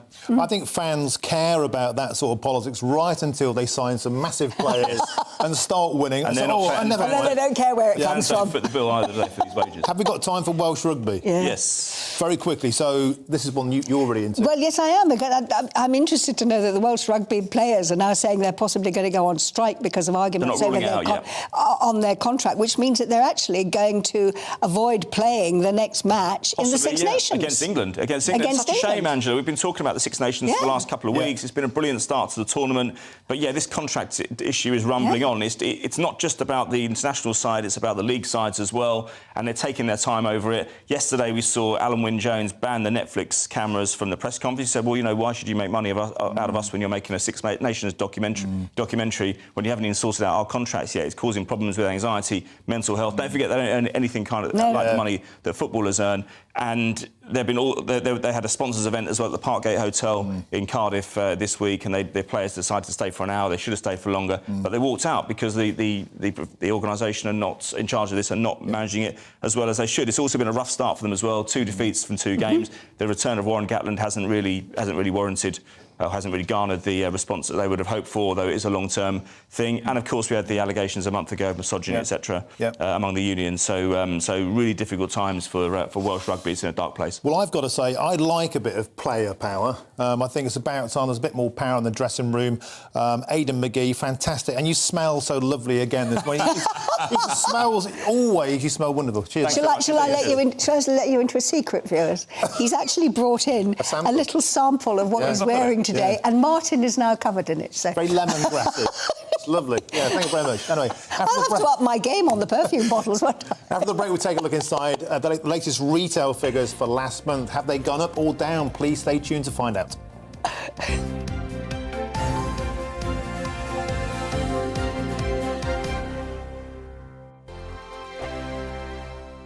It's all about family, being in people's living rooms, all the interaction and getting to know who our viewers and listeners are. When I was young, my dad used to say, Nana, stop arguing. I wanted an outlet that would enable me to give my opinion.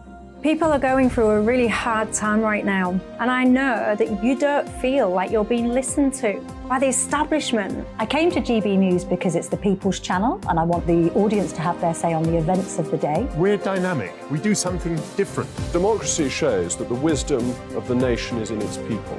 I get to travel to find out what the story is from a personal perspective. The British people aren't fools. We know when we're not being told the full story. We've got to work out how Britain moves forward from this.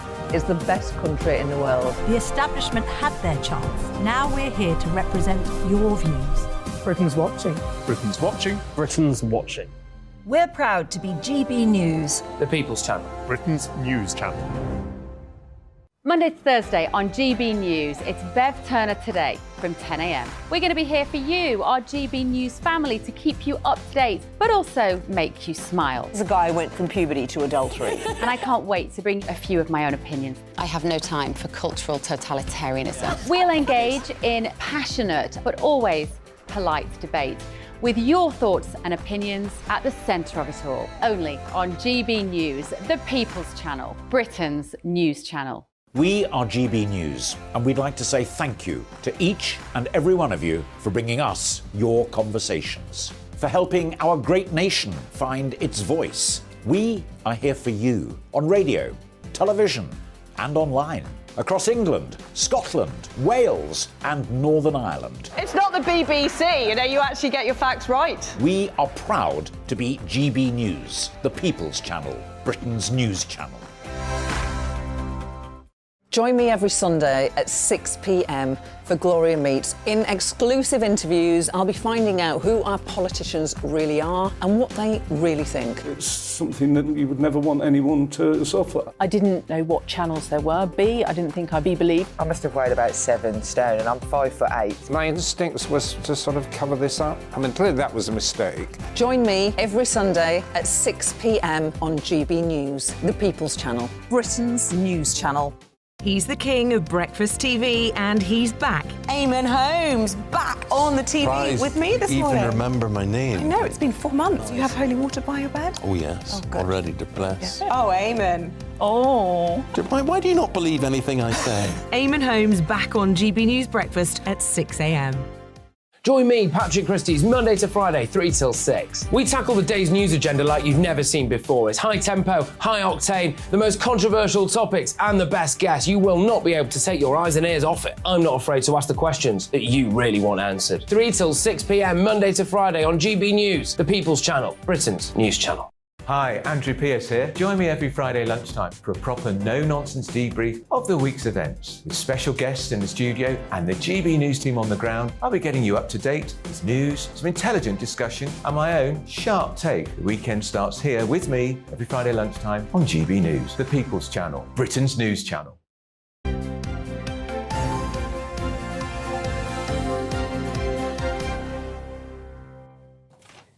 Welcome back. It's good to have your company. It's 20 minutes to 8 and you're watching and listening to Breakfast with Martin and Angela. Yeah, retail sales rose by 0.5% in January, despite consumers facing rising inflation during the Christmas shopping period. Now, the figure represents a break from the previous 2 months, which saw falling sale volumes. So let's speak to retail expert Teresa Wickham. Teresa, it is welcome and thank you for joining us this morning. It is only 0.5%, but should we be saying, hooray, things are looking up? No, because if you read further into it, it's actually a mixed picture because we're actually, people are paying, if you take food, for example, they're paying more for less. And that's unlikely to change at the moment. It's interesting in the picture that fuel is up.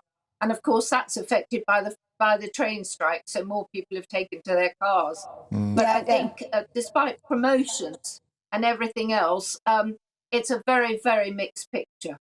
I think I'm right in saying that food prices have gone up, did I hear this morning, by 17%. Yes. And that's putting something like £1,000 extra on the food budget for the year. It is a staggering amount, that, isn't it? Yes, it is. And they've gone up above inflation. But what's happening with the retailers, because it's probably the most competitive market you have with the food retailers. So they've all pushed very hard their own label brands and also brought down the price of fresh produce and things like that. So they're watching their competitors and they're making sure that they can give as many promotions, as many offers on what we call the basic foodstuffs, but consumers are still paying more. Yeah, it would strike to me, Teresa, just going through this, and these figures have only just dropped, that basically people are having to spend a much higher proportion of their money on essentials, fuel, heating, and food, spending more for getting less, and just much less money to spend on luxury items. What does that mean for the future of how we should maybe tax companies? For example, is it a good idea to look at increased taxation on energy companies, but yet fuel prices still remain stubbornly high? Fuel prices remain high because that's affected by outside things, the war in Ukraine and the fact that we've had to buy so much of our energy behind ourselves. I think long term it'll come down, but that doesn't help the consumer now. And it's very difficult for them. I think luxuries have gone out of the window. Holidays seem to be all right in some cases. I mean, it's a mixed picture with consumers. If you're retired and you've got a pension, you're comfortably off. But if you're a family, particularly single parent families, you are struggling to buy the food because there are cheap alternatives. And I think retailers they're investing in their promotions, but they're still got to make a profit to keep their shareholders happy. Very briefly, Teresa, what is this doing to the high street as such? We are seeing so many shops closing, so many of the charity shops opening, and people are just having less choice on the high street, aren't they? Yes, they are. Mind you, we did have too many shops in some cases, but you're quite right about the charity shops opening and lots more pop-up shops. And people are shopping in charity shops because people during COVID got rid of the stuff they like, but other people do like. So the charity market is growing. High streets vary from town to town, and it's very much up to the local borough council and the retailers themselves to see what they can do to attract more customers in and more retail shops. Yeah, Teresa Wickham, thank you very much for your input this morning. And a real trend, not surprisingly, out of that is that online sales are up 2%. More people shopping online. Yep. I'm saving on travel costs. I'm just looking for better bargains. As you say, that's a detriment to the high street. Trouble being, of course, if you're going to shop online, it has to come in the post. And now the post office is saying it's going to go on strike again. It won't turn up. Yeah. You can't win, really, can you? Why don't they drop taxes for small businesses? You know, business rates should be looked at. Anyway, I'm getting my political head on. Let's look at today's front pages now. Going to knock that hat off. Okay. Now, the Express leads this morning with Nicola's family beg for an end to appalling rumours, and there have been some pretty awful ones. Yeah, and the Sun is also leading with Nicola Bulley, the story that's captivated the nation. Family insists mum's in crisis. Don't be afraid, Nikki, come home. The Eye reports on call for obscene energy profits to compensate victims of the prepaid meter scandal. The Financial Times has arms race. Ukraine war drains munitions stocks. And finally, The Telegraph. Sunak flies in to hold last-ditch Brexit push. But it's time to go through the papers now. And joining us this morning, we've got broadcaster Liz Kershaw. And joining her is another broadcaster and podcast host, Sean McDonald. Sean, we're going to start, actually, with a story that I think will resonate with a lot of our viewers, that Bruce Willis has come out publicly and said, or his family have said, he has dementia. Yeah, his family have put a statement out on Instagram to say that after he was diagnosed with aphasia, which causes speech difficulties, and it was obvious there was something going wrong with his sort of cognitive abilities. Yeah. They have announced that he's been diagnosed with dementia, and that they think it's a condition that needs far more awareness and research, kind of as we were speaking about kind of off air. You obviously have a hell of a lot of knowledge and kind of awareness of that, and it's something that impacts families, you know, the length and breadth of the UK. And it's just sad. I think there's just nothing else to say other than it's just desperately sad. Well, I think what this story tells me, and I think many people watching, is that I think the figures that the Alzheimer's Society put out say that something like, it's a staggering figure. 1 in 3 of the population have an association in some way or another with someone who has dementia. And so often, I'm afraid that the families who do have a family member with dementia, they feel very isolated, they get very lonely because they don't feel that the community as a whole understands what is going on. So when someone like Bruce Willis and many of the people before him have come out and said, you know, I have dementia and this is how I'm going to deal with it, it makes them realise they are not alone, that it is not something that you have to be quiet about, that you have to... There used to be a stigma attached to talking about it. So when you get somebody like Bruce Willis who comes out and his family who says, he's got dementia, this is what is happening, this is how we're going to deal with it, it puts you as part of a much bigger picture, and you realise you're not on your own, and people are getting to understand what dementia is and what it actually means to an individual and to a family. OK, let's move on now to the story that's captivated the nation, the Nicola Bulley disappearance, Liz. And you're going to the Mail. Now the Home Secretary, Suella Braverman, is getting involved in this furore. Yeah, well, what's the contrast? Got Bruce Willis and his family who are saying, we want the world to know what Bruce's condition is to help others. And then this woman's, Nicola Bulley's, private medical details being shared by the Lancashire Police, you know, much to the dismay of her family and close friends. And I was absolutely shocked to see that press conference and then see the outcome. And I thought, I'm sitting there thinking, why? And the conclusion I came to, and I've had dealings with the Lancashire Police, so maybe that's coloured my view. Not an experience I'd like to recommend, but I just thought, you know what? They failed, and they are under investigation now from other forces and the police standards set up, and now the Home Secretary and several prominent columnists saying, what the hell? My reaction was, they are getting a kicking because they've failed in this investigation, or they've been unprofessional and not followed the correct procedures. And it's like a bully going, oh, well, she was a drunk. Yeah. Oh, well, she had the menopause. And I just feel... I felt disgusted. And as I said, my opinion of the Lancashire Police is already low because my mum, who had early onset dementia and wasn't going out, was having money emptied from her bank account at the rate of £13,000 a month. Crikey. And I went to the police, Lancashire Police, absolutely clueless and hopeless. Didn't put a detective on it or anything. I did it all myself. I had to do it all myself. I got all the bank account statements. I was only allowed to have those because I had an old friend who worked at my mum's branch. And I went through them forensically and I matched the withdrawals and the expenditure to dates when my mum was either in hospital or in a care home or confined to her own home, not able to go out and drive. And I put it all together in a folder, and then it just went on. They did not investigate it. And eventually I went to her MP.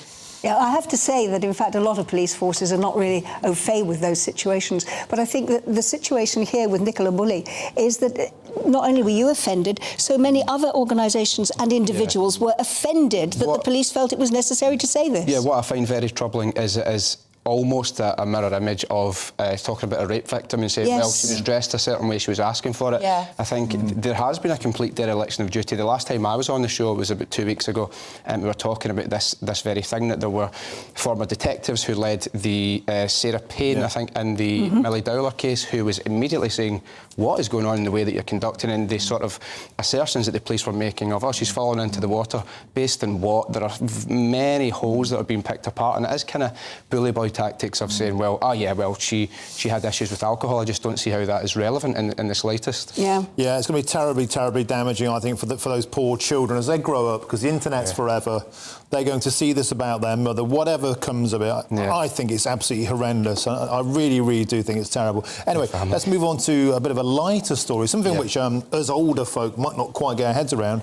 This boom in sales of energy drink, the Prime energy drink. It's gone berserk. Yes, I'm very much in your camp of being the older guard. Like, I just can't really understand this. I can't get my head around it. So we have two YouTube sensations. We've got KSI and Logan Paul, very familiar to the younger generation, and they're saying that they've cracked the code with their Prime drink after it made, apparently, according to them, more than £90 million profit in 1 year.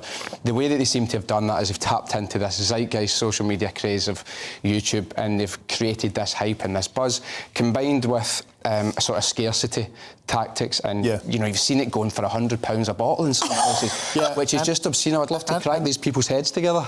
And more so friends of mine, kids are like 14, 15, my boy's a bit too young, he's 13. Empty bottles of this, empty bottles are selling for £5. What? Just the empty, so they can use it as water bottles to pretend they've got... God, I mean, if these people are watching, I've got some magic beans for sale if you want to get in touch with me, because, as they say, a fool and their money are easily parted, and in this case I think it seems that they're lucky to get together in the first place. Well, now, earlier in the programme we were talking about London Fashion Week, which actually starts today, and yesterday, Liz, there was a memorial for Vivienne Westwood. Yeah, I mean, she's what an icon of British fashion, and not just that, she was so intertwined with the whole punk movement, and back to the days when young people like Martin and I were rebellious and angry and expressed it through our culture of fashion and music. What's happened to kids today? They're now paying £5 for an empty plastic bottle. That's emperor's clothes. These are the clothes that Vivienne Westwood designed, and everybody... This is in the Mail today? Well, no, it's on the front page. If you go on... I saw it last night on the Telegraph online. They've got reams and reams of photographs. But everybody was there of the day, from Bob Geldof, the best outfit was Helena Bonham Carter's tartan coat. And I bought this outfit. It's got a skirt to go with it as well, just before Vivienne Westwood died. It's not Vivienne Westwood, but I thought, that looks like Vivienne Westwood, I'm having that. And, just the range of clothes, people turned up in vintage Westwood. I don't know if they'd owned them for years or they scrambled round. to get them. But yeah, I just one of the funniest things I've ever seen on television, very quickly, was an episode of Alan Partridge, the TV show, and it had this designer on who was clearly supposed to be Vivienne Westwood, and she had a right dull Lancashire accent, and the model had a drip on a stand like hospital thing, intravenous drip, and he was all bandaged up, and Alan Partridge went, what's this? And she said, it's my new range, Alan. It's called The Futility of Mortality. I'll tell you what that is, love. Superb. Right, Sean, talking about going rogue, you've got an interesting story here in the Telegraph. So chatbots are being very much declared as the future of how we interact. I've done a lot of work on mental health chatbots. They actually have a real purpose, but here's one where a chatbot went rogue. Yes, we have a New York Times columnist, Kevin Roos, who was engaging with, it's a Microsoft service for Bing's search engine. It's this chatbot, and it basically, in a nutshell, declared its love for him and told him to leave his wife. But, I mean, as if it doesn't... Well, a computer did this. Yes, computer did this. It also said that it was describing stealing nuclear codes and that it wanted to create a deadly virus. Now, there's conspiracy theorists dropping their cups of tea all over the place, thinking that's where COVID came from. But this is just... I mean, I've seen this movie I, Robot, when these robots become sentient, and yeah, they can have great outcomes and they can have great use, but I have a suggestion for the creators of this one, and they can take two. It's either pull the plug or take this baseball bat and do what you need to do, but get this computer shut down. I mean, the fact that it's engaging like a person, saying, yeah, leave your wife for me, which is just... pretty terrifying. It sounds like good pub company, though, but that's another one. Now, very quickly, Liz, I want to get to you, because this is something a lot of people are talking about. Weight loss injections, a quick fix for obesity. Yeah, so... You've got 30 seconds. OK, so if you put more in than you use up, you're going to create fat and store it. That's the bottom line. These injections are to suppress your appetite. So as Jeremy Clarkson says, he's lost weight with a similar drug to this new one. Elon Musk used it as well. And he says it makes you look at a roast dinner with Yorkshire puddings on a Sunday and say, oh, and you know what, I'll have a stick of celery and only one bottle of wine instead of 3. And no Yorkshire pudding. And he's lost weight. But people... Somebody said to me, oh, yeah, she's put loads of weight on since she was put on steroids. I said, steroids don't put weight on. Eating and not using it puts weight on. But 2/3 of people in this country are now overweight. It's scary. Yeah, I think a jab is not a quick fix, and I think they should be outlawed. I like roasting. We've got lots more to come. Lots more to come on the programme, including all the latest on Richie Sunak's visit to Northern Ireland. And that's going to be after the break.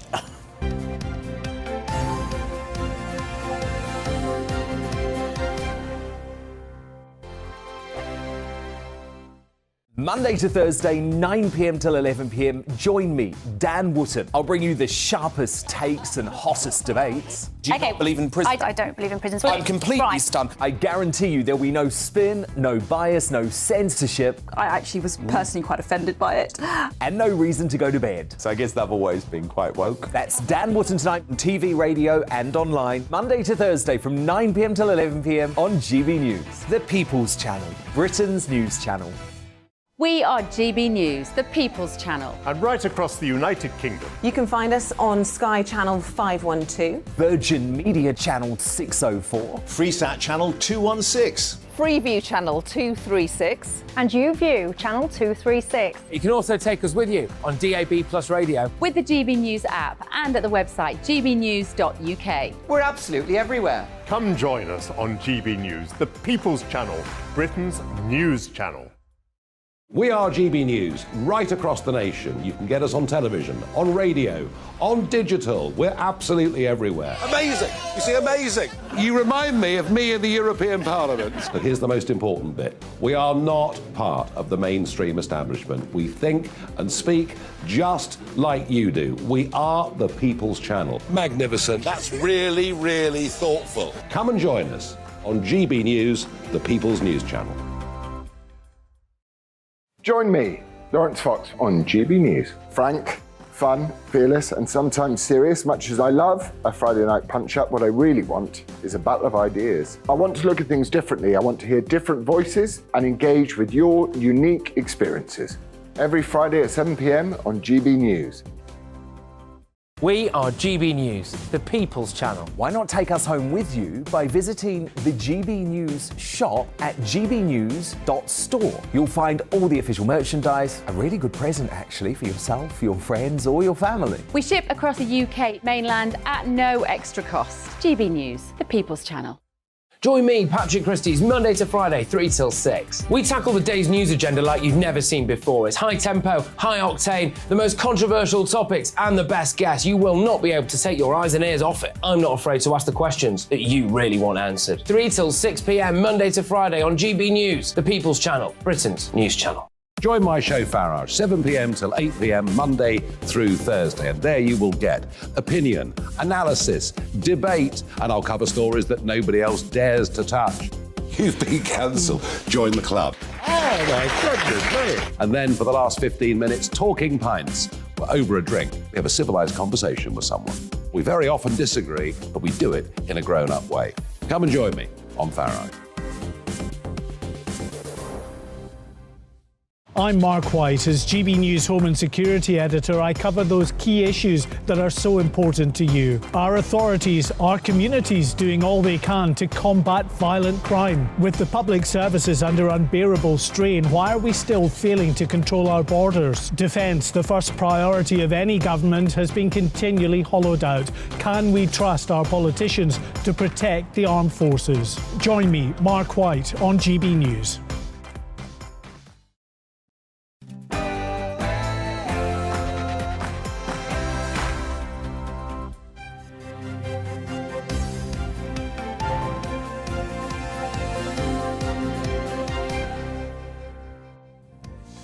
Could a deal on the Northern Ireland Protocol be agreed within days?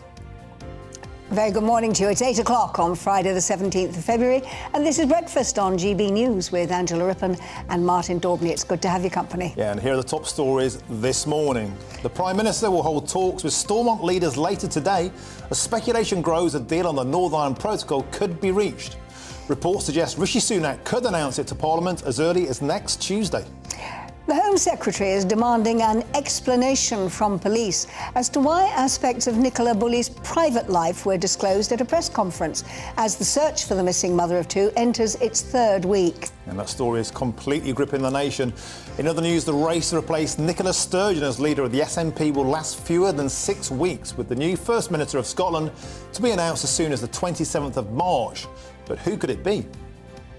The Royal College of Nursing has announced its biggest ever walkout over the pay dispute in England. Its members at half of hospitals and other services are going to take part in a 48-hour strike from the 1st of March. And also we'll have our GB News People's Poll. Loads to talk about in that. Does the country think that the government should cut taxes? Well, guess what they do. Do people at home support London Mayor Sadiq Khan's ultra-low emission zone expansion? £12.50 a day to use your car. We'll give you all the results later in the show. And as ever, of course, you can join in any of our discussions by emailing us at gbviews@gbnews.uk. Do get in touch because we do love hearing from you. It is your news programme after all.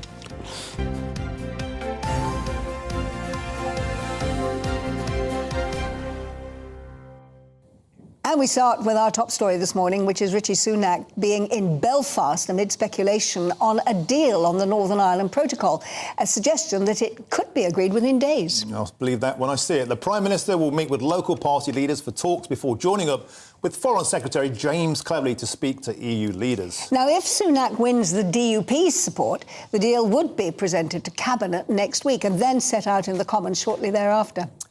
Yeah, we're joined now live from Northern Ireland with our reporter Doogie Beattie, who can tell us more. Doogie, so can we expect a miracle breakthrough deal, or is it once again Brexit Groundhog Day?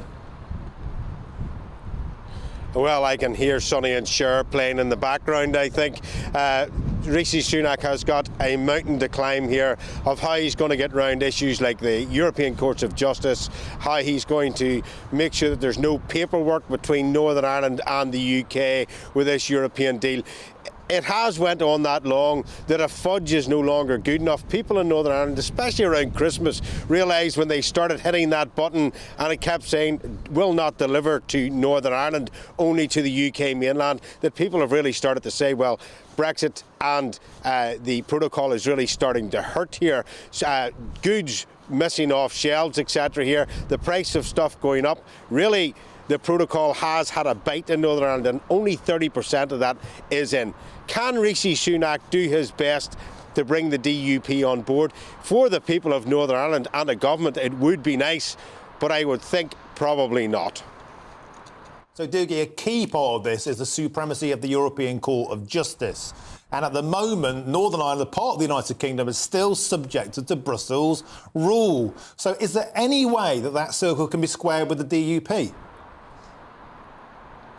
Well, there probably could be some way around that, of course, that if rules could be overruled inside Stormont. But then that creates a problem with nationalism itself, because don't forget Sinn Féin's not only the largest party in Northern Ireland, it's also the largest party in the Republic of Ireland at this moment in time, and they could soon be the Taoiseach down there, they could be the Prime Minister down there. And of course, if that happens, they're not going to allow anything that will hurt the economy down there, because that will hurt their votes. So therefore, the European Courts of Justice will overrule most things in Northern Ireland. And of course, Northern Ireland does not have any MEPs. The only MEPs on the island of Ireland is south of the border. So that leaves Northern Ireland basically annexed as a colony in all their ways, because it cannot make its own laws. So, or reduce its laws or tweak around the corners of its own laws, and that is a big problem, not just for Northern Ireland, but any democracy.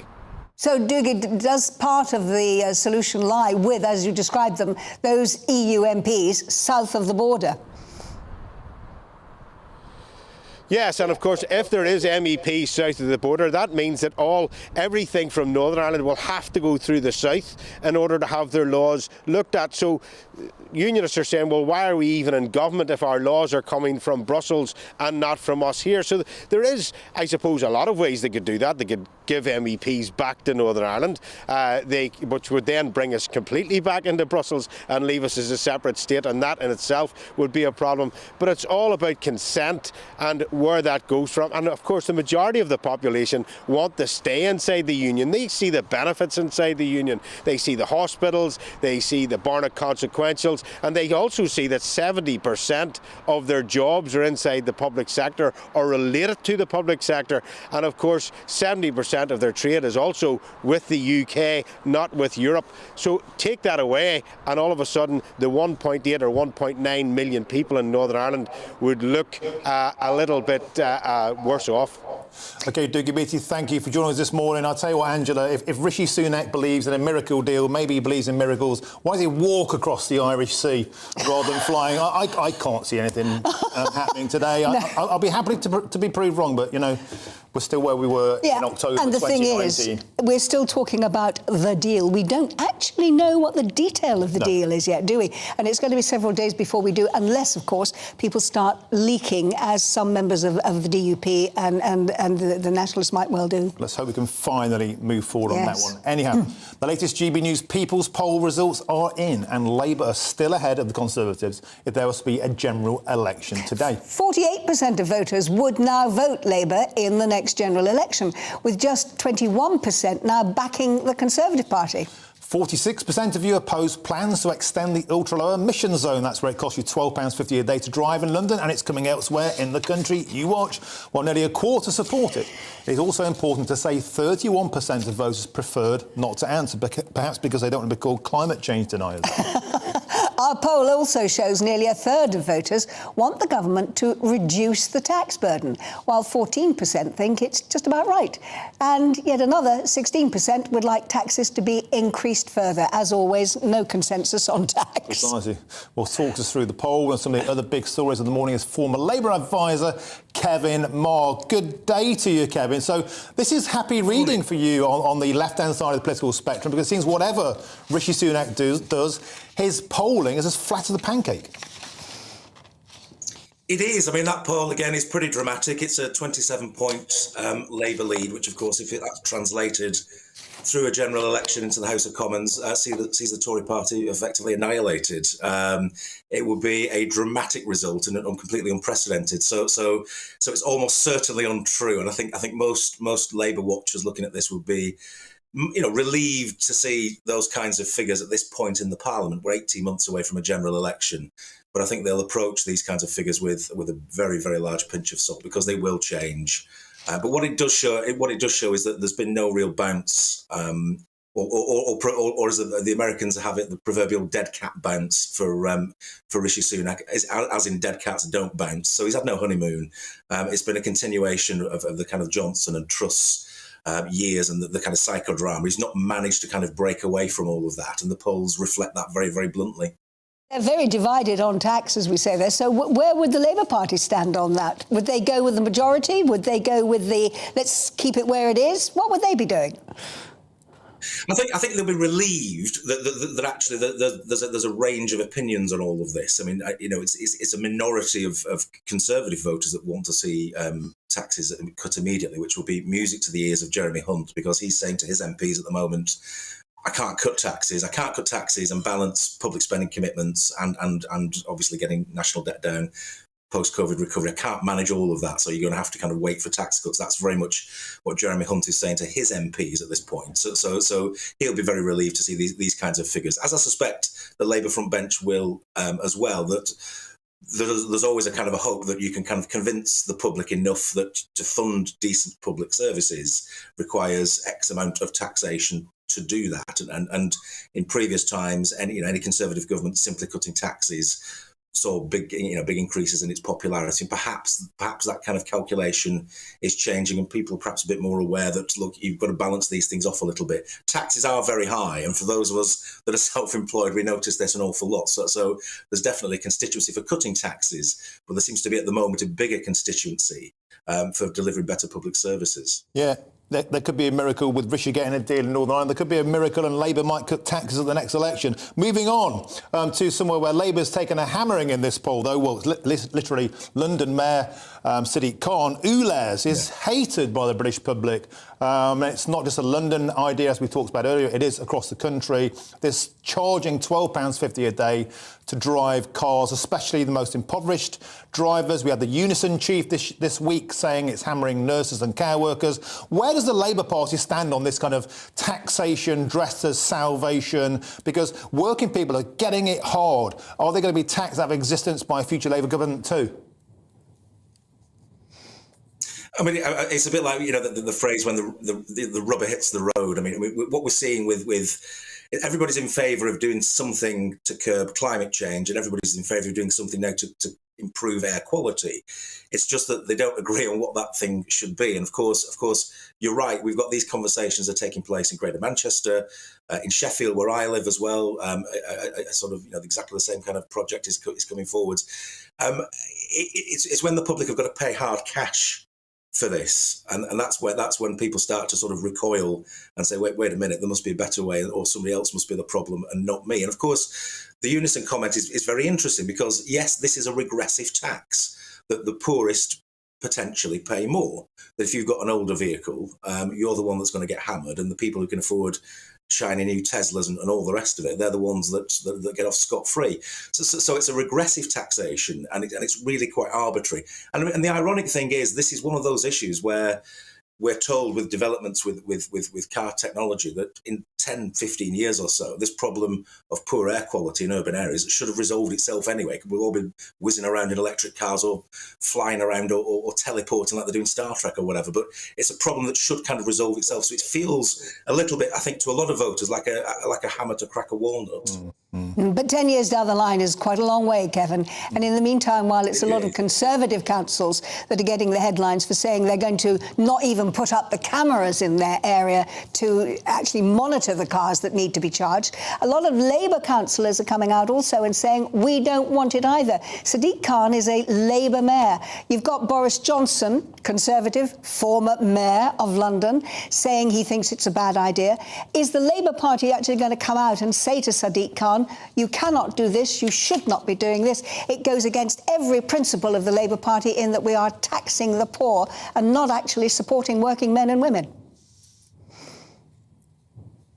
I suspect it's one of those issues that he's kind of drifted into, and it sounds really good in concept, and it seems really good when it's written down on paper. But when you actually have to implement it, that's when this really starts to bite. And of course, we've got a potentially tight election for London Mayor next time around, and it's interesting to see whether there's any ameliorative measures that he can put in place to sort of perhaps push this back a little bit in terms of its implementation, or whether the Conservatives come forward with a candidate that actively opposes it. I suspect they won't. I think they'll be very careful how they approach this. They won't want to make this a wedge issue with Labour on one side and the Tories on the other. Labour claiming then, well, we're the only ones serious about air quality and local environmental conditions and all the rest of it, and the Tories opposed to it. So I think both parties will be quite careful about how they go with this. I think Sadiq Khan will be looking to backpedal a little bit, ironically, using a transport metaphor on this work, and see what can be done to push it back a little bit.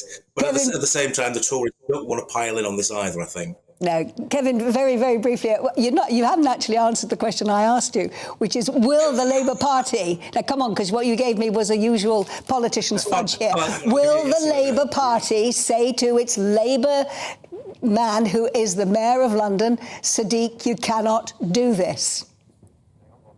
I think they'll leave him to it. I think is where this is. I think they will not want to be on the wrong side of a growing constituency, particularly of younger voters that are mad keen on environmental protection measures. They won't want to alienate those by looking like the soft peddling. I think they will just let Sadiq Khan front it and deal with the fallout as well. OK, Kevin Moore, I think a nice Freudian slip there, use of the word mad in mad keen. Former advisor to the Labour Party, if only you were a current advisor, you're talking common sense, you're sticking up for the working man and the working woman at the bottom. Thanks for joining us this morning, Kevin Moore. Have a great day. Thank you. Well, it's been 3 weeks. Let's move to something, I'm afraid, a little more serious now. It's been 3 weeks since the disappearance of Nicola Bulley, and the Home Secretary, Suella Braverman, is now demanding that police in the area explain the rather concerning decision to reveal intimate details about her private life at a press conference. That's right. It was a horrendous choice, I think. Anyway, Lancashire Police have referred themselves to the Independent Office for Police Conduct over contact they had with the mother of two prior to her disappearance. Well, our GB News North West reporter, Sophie Reaper, is now live for us in St Michael's on Wire. Sophie, you've been there for several days now. You've had an opportunity of talking to people in the area. What is the reaction that you're getting?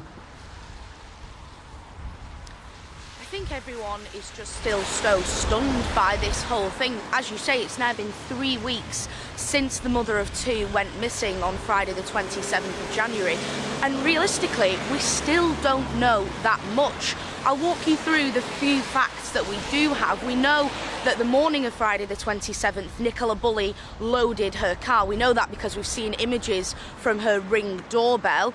We know that she dropped her two children off at the local primary school.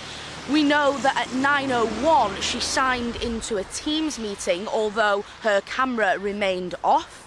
We know that at 9:10, a witness who knew Nicola saw her at the upper field in besides the River Wyre in St Michael's on Wyre. Then at 9:33, that crucial window between 9:10 and 9:33, we don't know what happened, but we know at 9:33, Nicola's phone and her dog Willow were located by a person who doesn't know her at that bench that we've all been seeing so much of. So, as I say, the facts really are few and far between, but the twists and turns in this investigation do continue. Last week we saw the involvement of SIG, an independent search team who helped Lancashire Police try and search the river, working on that main hypothesis that she may have fallen into the water. But then after 3 days, SIG's founder, Peter Faulding, said they were pulling out of the search because he was sure that Nicola was not in the stretch of water where they had been searching. Earlier this week, at a press conference with Lancashire Police, we learned that as soon as she was listed as a missing person, Nicola Bulley was graded as high risk because of specific vulnerabilities. And then in a somewhat controversial decision that evening, we learned that the reason she'd been graded as high risk was because of significant issues with alcohol. Now, you mentioned there that is now, they've self-referred to the IOPC and that will be investigated. And the Home Secretary, Suella Braverman, has questioned why that information has been revealed to the public.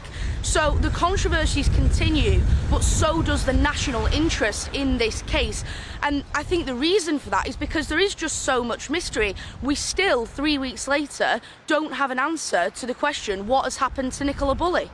OK, Sophie, it seems like you're about to get battered by Storm Otto there, which is sweeping down the nation. Well done for holding on to your hat. But on a more serious note, there's been a very visceral reaction to this response. There's been a great deal of sympathy with the family for the intrusion of this sensitive information. What are people in the area saying about this intrusion? Are they very angry about it, or how are they talking to you? I think people in the area, as I say, are just shocked that this information has been revealed to the public. The general consensus is that this information didn't really need to be shared with the public. It doesn't really seem that it would help the investigation, that the public needed to be made aware of that. I know that some members of the media say that it could have been done in a way where they put it under an embargo for members of the media so that that speculation didn't continue about why Nicola was said to have specific vulnerabilities. But I think people in the area, we know that there's been a private security firm hired by people in the area because members of the media, the press, and the police are calling them armchair detectives, continue to harass people in the local region. So I think this case now, it's causing more controversy than any case I think we've seen in recent history, certainly in this area. Sophie, thank you very much indeed for that very concise picture there of what is actually happening in the area. And as we say, Martin reckoned that you were being hit by Storm Otto. We did ask actually for comments on this, and Terry has got in touch to say it was a very wild night here on the coast in South Ayrshire, Scotland, but dying down a bit now. Well, the second storm to batter Scotland this week after Sturgeon quitting, of course. So, are you struggling with your bills, council tax hikes? Well, after the break, we'll be finding out how one man's radical solution to the cost of living crisis, and it's all about getting aboard.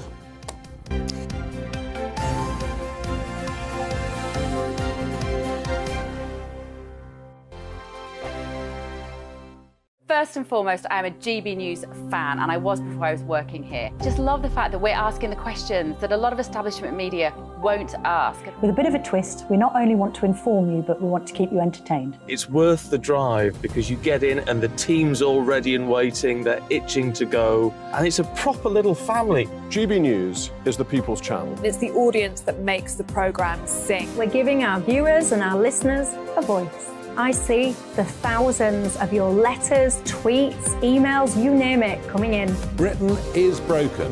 How on earth did we get into this mess? But more importantly, how do we get out of it? The establishment had their chance. Now we're here to represent you. It's time for something different. It's time for GB News. I'm very patriotic. I believe in Britain. Our best days lie ahead. Britain's watching. Britain's watching. Join us here on GB News. The People's Channel. Britain's news channel. I'm Andrew Doyle.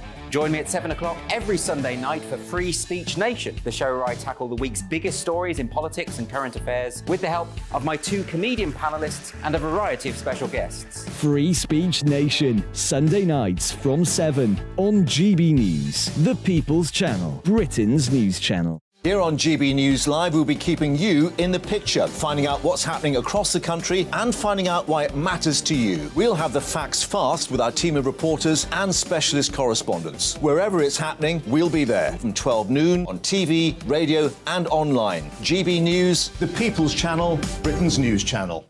I'm Michael Portillo. Join me on GB News on a Sunday morning for topical discussion, debate, arts and culture, and sometimes even ethical dilemmas. I don't always agree with you, Michael. Michael Portillo, Sundays on GB News, the People's Channel, Britain's news channel. Hello, I'm Michelle Dewberry, and you can join me every weekday 6 till 7 on Jubes and Kerr. You're an inspiration to us all. Clip that bit up. Well, you are. That's my ringtone. My political ambitions those days are gone, I can tell you. She's only teasing. Go on. He's probably going to want to lay down now. I'll give him 2 minutes to have one. Let's respectfully disagree. That's what we like on Jubes and Kerr. Come and join us. GB News, the People's Channel. Michelle Dewberry, weekday evenings at 6 o'clock. I'm Simon Evans. Join me on GB News for Headliners at 11 p.m. What's the scoop? I'll be joined by 2 of the country's top comedians. That's right. As we take a look at tomorrow's newspapers tonight. We're going to get into trouble. If it's a big story, we'll be covering it. Spill some tea on him.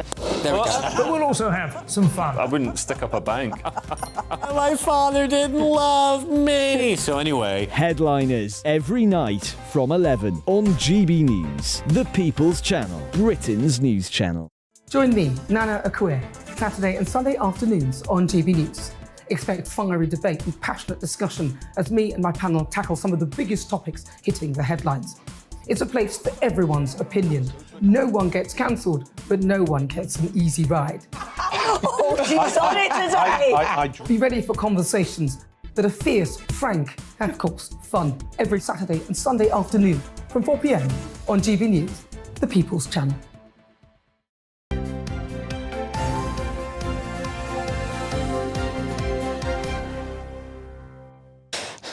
Welcome back. It's 8:24. You're watching and listening to Breakfast with Angela and Martin.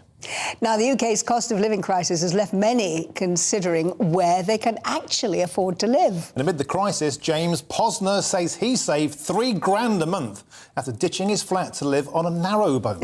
Hence your reference earlier to we're all going to get afloat now, because we're going to speak to James himself, who is with us to tell us more about his new lifestyle and what actually influenced him to make the leap. James, begin by telling us what your boat looks like, because I think people get an idea that narrowboats are just sort of a bit basic and a bit frugal, but what is yours like? Well, it's okay. It's quite nice and warm here, given it's winter. It's 43 foot. It's got everything in it that I need. It's got a kitchen, a bathroom, a lounge, a bedroom, and unlimited amounts of outside space. So yeah, it's rather nice. And you're calling it London's best kept secret. Cost of living crisis. £12,000 you paid for that boat. That's less than the price of a car. Well, it's not less than the price of my car, but yeah, no, you're right. It is certainly less than the price of the car. Yeah, I mean, you know, that was a couple of years ago, but it was a wreck. It was a steel shell, so it wasn't a fully fitted boat by any stretch. But yeah, I was at a certain end of the market where I only had one choice, and that was to basically do up a boat and live on it from there. I didn't have the money to go out and buy a fully fitted boat. So it's not free, though, is it? I mean, am I right in assuming you have to pay like a monthly mooring cost, a bit like you pay a council tax on a house? How much is that? I'm what they call a continuous cruiser, so I just move up and down the canal. So I don't actually pay anything for moorings, but you can pay vast amounts for moorings. It used to be that London was just the expensive place for that, but now pretty much all over the country, a decent mooring and marina might cost you £6,000 a year. So it's not cheap. In London, obviously, it's a lot more than that. But no, the main saving being on the canals in London is that you don't pay for any moorings, or if you're a continuous cruiser, you don't pay for any moorings, you don't pay council tax, and the bills are pretty much nothing. What a lovely idea that you can wake up in, say, one basin today and tomorrow you can go somewhere else in the city. That's actually rather nice. But apart from that, what are the advantages of actually, and the amount of money you're saving, what are the advantages of living on a houseboat? Well, I mean, there are numerous, but it's not... The hardest part is living on a boat. I mean, as much as you're saving money, it's not a particularly easy life. Loads of people go into it kind of thinking it's just going to be nice and chilled and kind of summer days on the river. It's not. It is a bit like that, but mostly it's not. Mostly it's you've got to be one step ahead of the game. You've always got to be kind of on the front foot, and you're constantly managing levels of power, batteries, where the sun is, what the clouds are doing. There's a kind of a myriad of things to think about, but once you've kind of done that, then yeah, you can kind of move around a little bit, and it's lovely as long as you kind of keep moving and you don't clog up the system. It's a superb way of living. Certainly in London, where all the amenities are right here by the canal. It's really vibrant. It's amazing. James, just saw some wonderful pictures there of you with your kids. Must be a hugely exciting adventure for them. But I've got three concerns for me. One, how do you stop all your stuff getting nicked? Because our boat's that secure. Two, what about the damp? And three, I hate to mention it, what about how do you do your ablutions?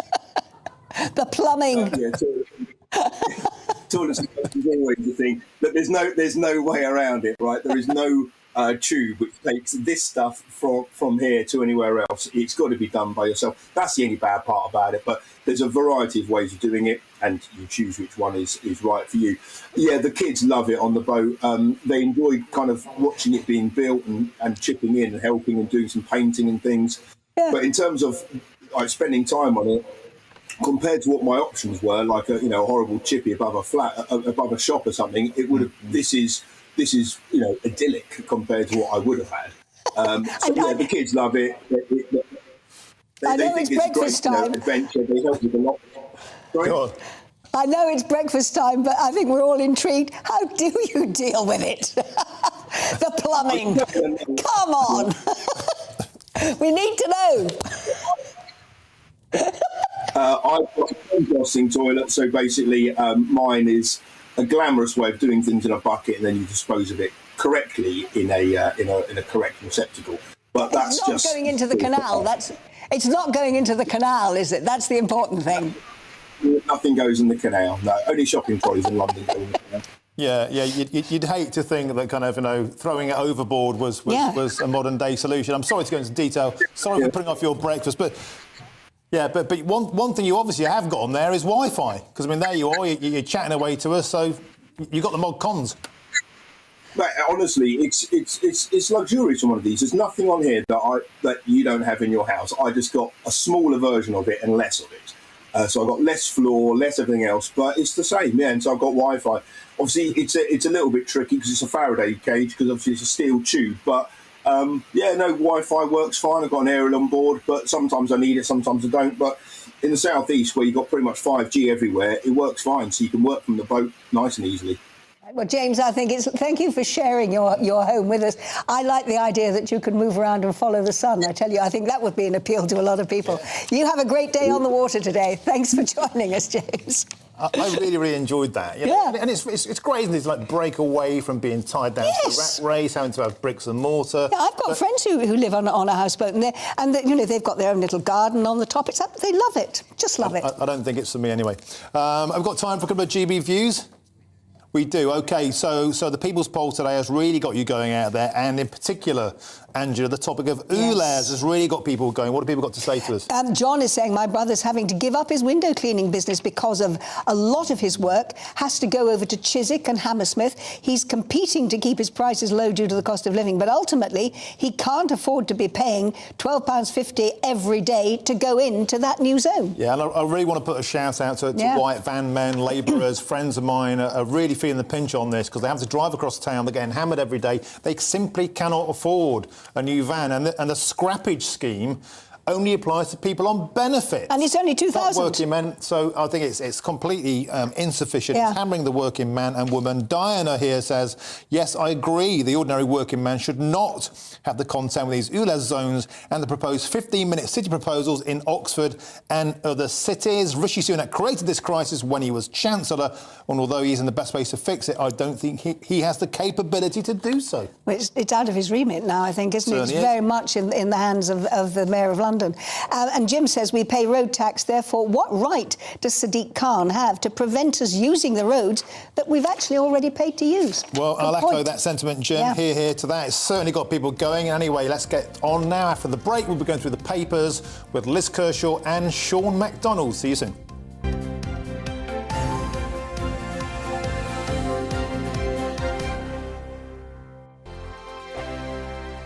It's all about family, being in people's living rooms, all the interaction and getting to know who our viewers and listeners are. When I was young, my dad used to say, Nana, stop arguing. I wanted an outlet that would enable me to give my opinion People are going through a really hard time right now, and I know that you don't feel like you're being listened to by the establishment. I came to GB News because it's the People's Channel, and I want the audience to have their say on the events of the day. We're dynamic. We do something different. Democracy shows that the wisdom of the nation is in its people.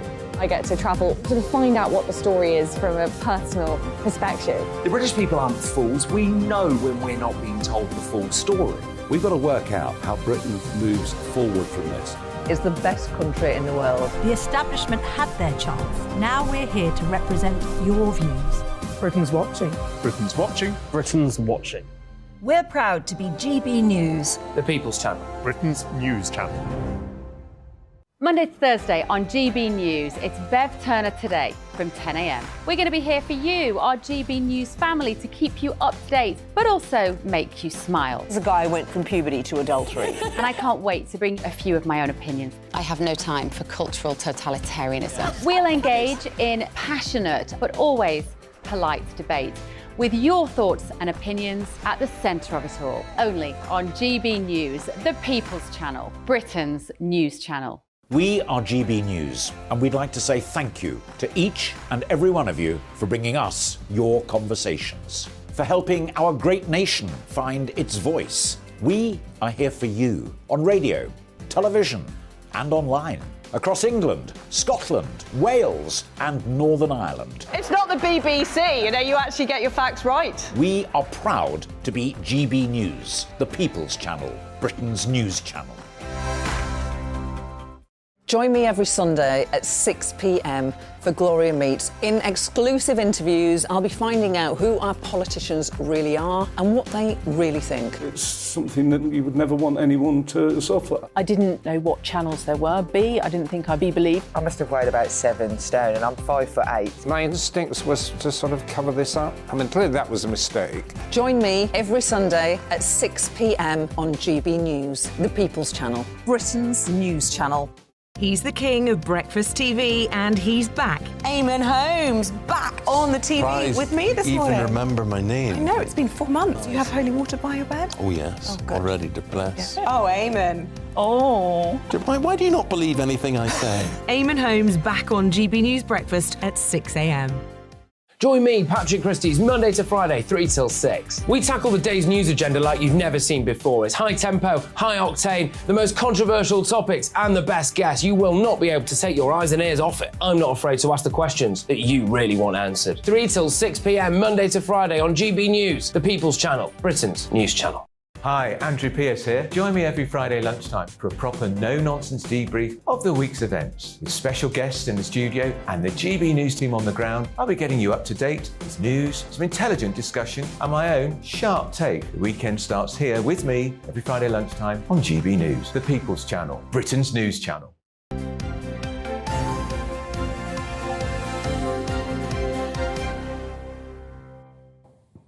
And welcome back. You're watching and listening to Breakfast with Martin and Angela. Having a great time in the back room. They are, aren't they? Yeah. First of all, let's take a look at today's front pages. The Express leads this morning with Nicola's family beg for an end to appalling rumours, and quite right too. Some of them have been really nasty. Yeah, and we just heard from Sophie, but it's really upset people locally, and some surprise at all about that. The Sun is also leading with Nicola Bulley. Family insists mum is in crisis. Don't be afraid, Nikki. Come home. Let's hope she's hearing that message somewhere. Now, the Eye reports on call for obscene energy profits to compensate those victims of prepay meter scandal. That really was a scandal, wasn't it? It was, yeah. And the Financial Times has arms race. Ukraine war drains munitions stocks. And finally, the Telegraph. Sunak flies in to hold a last-ditch Brexit push. What they don't say is he's flying into Northern Ireland to hopefully get something sorted out there, which we've actually been covering in some detail this morning. As I say, Angie, if you believe in that kind of a miracle, maybe she'll walk across the Irish Sea. Anyway, time to go through the papers Cynic. now. Joining us this morning is legendary broadcaster Liz Kershaw, and joining her is another broadcaster and podcast host, very smart, very handsome, Sean McDonald. Donald. Let's start with you, Liz. Now, we all sit round. In fact, I was moaning about my post. You were? I got a letter yesterday from January the 21st, but this takes the biscuit. Yes, this is a story for anybody who's never really had a letter either, because all of us, I'm sure, have had misunderstandings through communication via email, where you skip repeatedly sending emails to a friend and you don't get a response and you start getting upset and you take offence, and eventually they go, oh, I found you were going straight to junk. and it can cause misunderstandings. Well, imagine if during World War I in 1916 you wrote a letter to someone in South London and you're apologising for something, and this letter doesn't arrive until this week. That's addressed. It's taken over... 1916. The letter was written in February 1916. So it's taken a century. And the envelope had a stamp on it bearing the head of King George V. Do we know where it's been? No. And Royal Mail say, incidents like this happen very occasionally. That's an understatement. Once in a century. We're uncertain what's happened. And in this letter, one lady writes to another that she felt quite ashamed of myself after saying what I did and was very miserable here with a heavy cold. And then presumably, they never spoke again. We don't know, but it's sad, isn't it? But presumably the recipient is dead. Oh, of course. Yeah. But and the writer. I've just taken now to... I always try and send things, rather than by email, by WhatsApp, because then you can see if it's been delivered, if it's been read. With an email, you've no idea what's happened to it. I wonder if that stamp's worth a few quid, though. I mean, that'll be a good thing. That's a thought, isn't it? Yeah. OK, now, Sean, you've been taken by a story in the Metro, and I think you know something about this yourself, which is that the UK is sending volunteer soldiers to Ukraine. Yeah, also what's happening is these 10,000 volunteer soldiers have come from Ukraine to be trained here, by the British Army. They've been trained in this basic, so they've been fast-tracked through basic infantry, learning to shoot, deal with explosive sort of medical responses. Yeah. So just to clarify, it's not UK soldiers. No, it's not UK soldiers. It's Ukrainian soldiers having been trained here. Yeah, ordinary citizens that are wanting to fight to protect their country. And I see this through a sort of a multi-dimensional lens, and the fact that I think it's good that the UK have committed to, as we're approaching 1 year since Russia's full-scale invasion. War is not something you would take lightly, but I think there has to be an essential response, and it's good that the UK are committing to this. The other side, the human side, a friend of mine, Steve, is a pilot, and he has been involved in flying them back over to... I'm not sure where he drops them off or where they go. Probably best not to say anyway. Yeah. And he has kind of given it his own words. He's looking in the eyes of people and thinking, are you going to survive? These are just young men, just kind of just like us. It's quite interesting. I was listening to politicians last week discussing this whole situation and saying that what we should remember is that we may not think of it this way, but actually Ukraine is the front line as far as the rest of Europe and Britain is concerned. It's not the White Cliffs of Dover like it was in the Second World War. It's what's happening in Ukraine because of the repercussions that could affect the rest of Europe. Yeah, it could, and I think that is why it is vital that Britain are kind of... the rest of Europe and the world are standing firmly behind Ukraine, and so I was pleased to see that this is measurable, because anybody could stand in the House of Commons and talk a good game, come up with sound bites and stuff, but to actually commit things in it, I don't want to make lazy comparisons, but it goes all the way back to appeasing Hitler and lessons that were learned, and hopefully will be continue to learn from them. So yeah, it's a very sad double-edged sword in that sense. Yeah. OK, moving on now. Politicians always seem to be at war with something, Liz. The war on motorists, the war on sugar, but the war on wood burners. Yeah, first of all, what distinguishes us from other animal species, and it's the fact it's that we learned how to make fire. Yeah. So we could have domestic situations where we sat round and kept warm and safe, and that kind of thing. And I think it is absolutely primeval to be able to light a fire and keep warm. But you're killing the planet. Yeah, well, OK, but if they stop my wood burner, I will turn into an anarchist. There we go. Here we go. Because that is my sense, that's my independence, it's my freedom. So we're all tapped up to, well, unless you're unlucky enough to be so remote, you're tapped up to the gas mains or the electricity supply. They're all trying to force us to put smart meters in now so they can see what we're doing and control it. And I want to have the independence. So I bought my house 30 years ago. Maybe I was a bit odd for, you know, a woman in her just early 30s, but I thought, oh, come the day, I'll be glad to have a well and an open fire and all the rest. So I stocked up with logs, and I just feel that gives me some kind of control and independence from the big state and all these gas with the billions of pounds of problems. So I'm not having. I don't have a fire going all the time, but I do have a fire going in one room, rather than have the boiler on, and it heats that room, and it also heats... Do you have your own access to wood in your lands, or do you have to buy logs? Logs cost a fortune. I do comply, because I could go out and gather wood in the forest. Well, you're not allowed to do that now. You know, you've got to have dried wood. It's got to be dried indoors for 12 months before you burn it, because the more water content in it, the more smoke it produces. So I do comply. And you pay a premium for that. It's £220 for 2 cubic metres of Yes, it's logs. not cheap. Well, does the Mail go on to say why they're being targeted? Yeah, because they're thought to produce particles into the atmosphere. Now, I'm old enough to remember waking up some mornings to go to school, and the fog was so thick that my dad had to walk in front of the car. Yeah, and obviously, when the smogs, there's the big smog of 1952 in London killed thousands of people with breathing difficulties. We don't want that. But I think to absolutely take away your right to do something, as I said, as primeval as lighting a fire and keeping warm. I like that. That's the most intrusive thing. If they come for your logs... If they come for my logs, she'll be at the barricade. Take a bomb, sure. I am an anarchist. Sean, take us to the Telegraph and an extraordinary story about 2 masked robbers. Yeah, this is absolutely wild. These are 2 brothers who wore latex pensioner masks to rob a jewellery store. I think we've got the image here. Now, these guys are 37 and 28, so they certainly do not match the age that they appear to be here. So they went into a store in Epping in Essex. It's like Joe Biden. Yeah. They tied somebody up with cables. I think they were brandishing a knife. They had an axe. Obviously, horrendously traumatic for the person that was tied up. Now, they only got... I say only, but they made off with 1 Rolex for £15,000. Now, they've now been jailed for a combined total of 31 years, and it took a jury just 1 hour to convict them. So this was an open and shut case. Now, and I'm not being irreverent to what is a very serious issue. However, when these guys get out, they are actually going to resemble the masks. They won't need them anymore. So they've learned a very harsh lesson there. Yeah, in many ways, this is a very old-fashioned crime. You know, through the front door. Putting people at risk, and they deserve all they get. But these masks, I mean, how many people are getting these latex masks, which are very, very lifelike? And so presumably the people in the shop would not have realised there were masks. They thought they were... I mean, as you can see, there are photographs of them in the Telegraph. Both guys have got big heads of hair, but in the photographs there, they're bald on them. I mean, they were very, very lifelike, weren't they?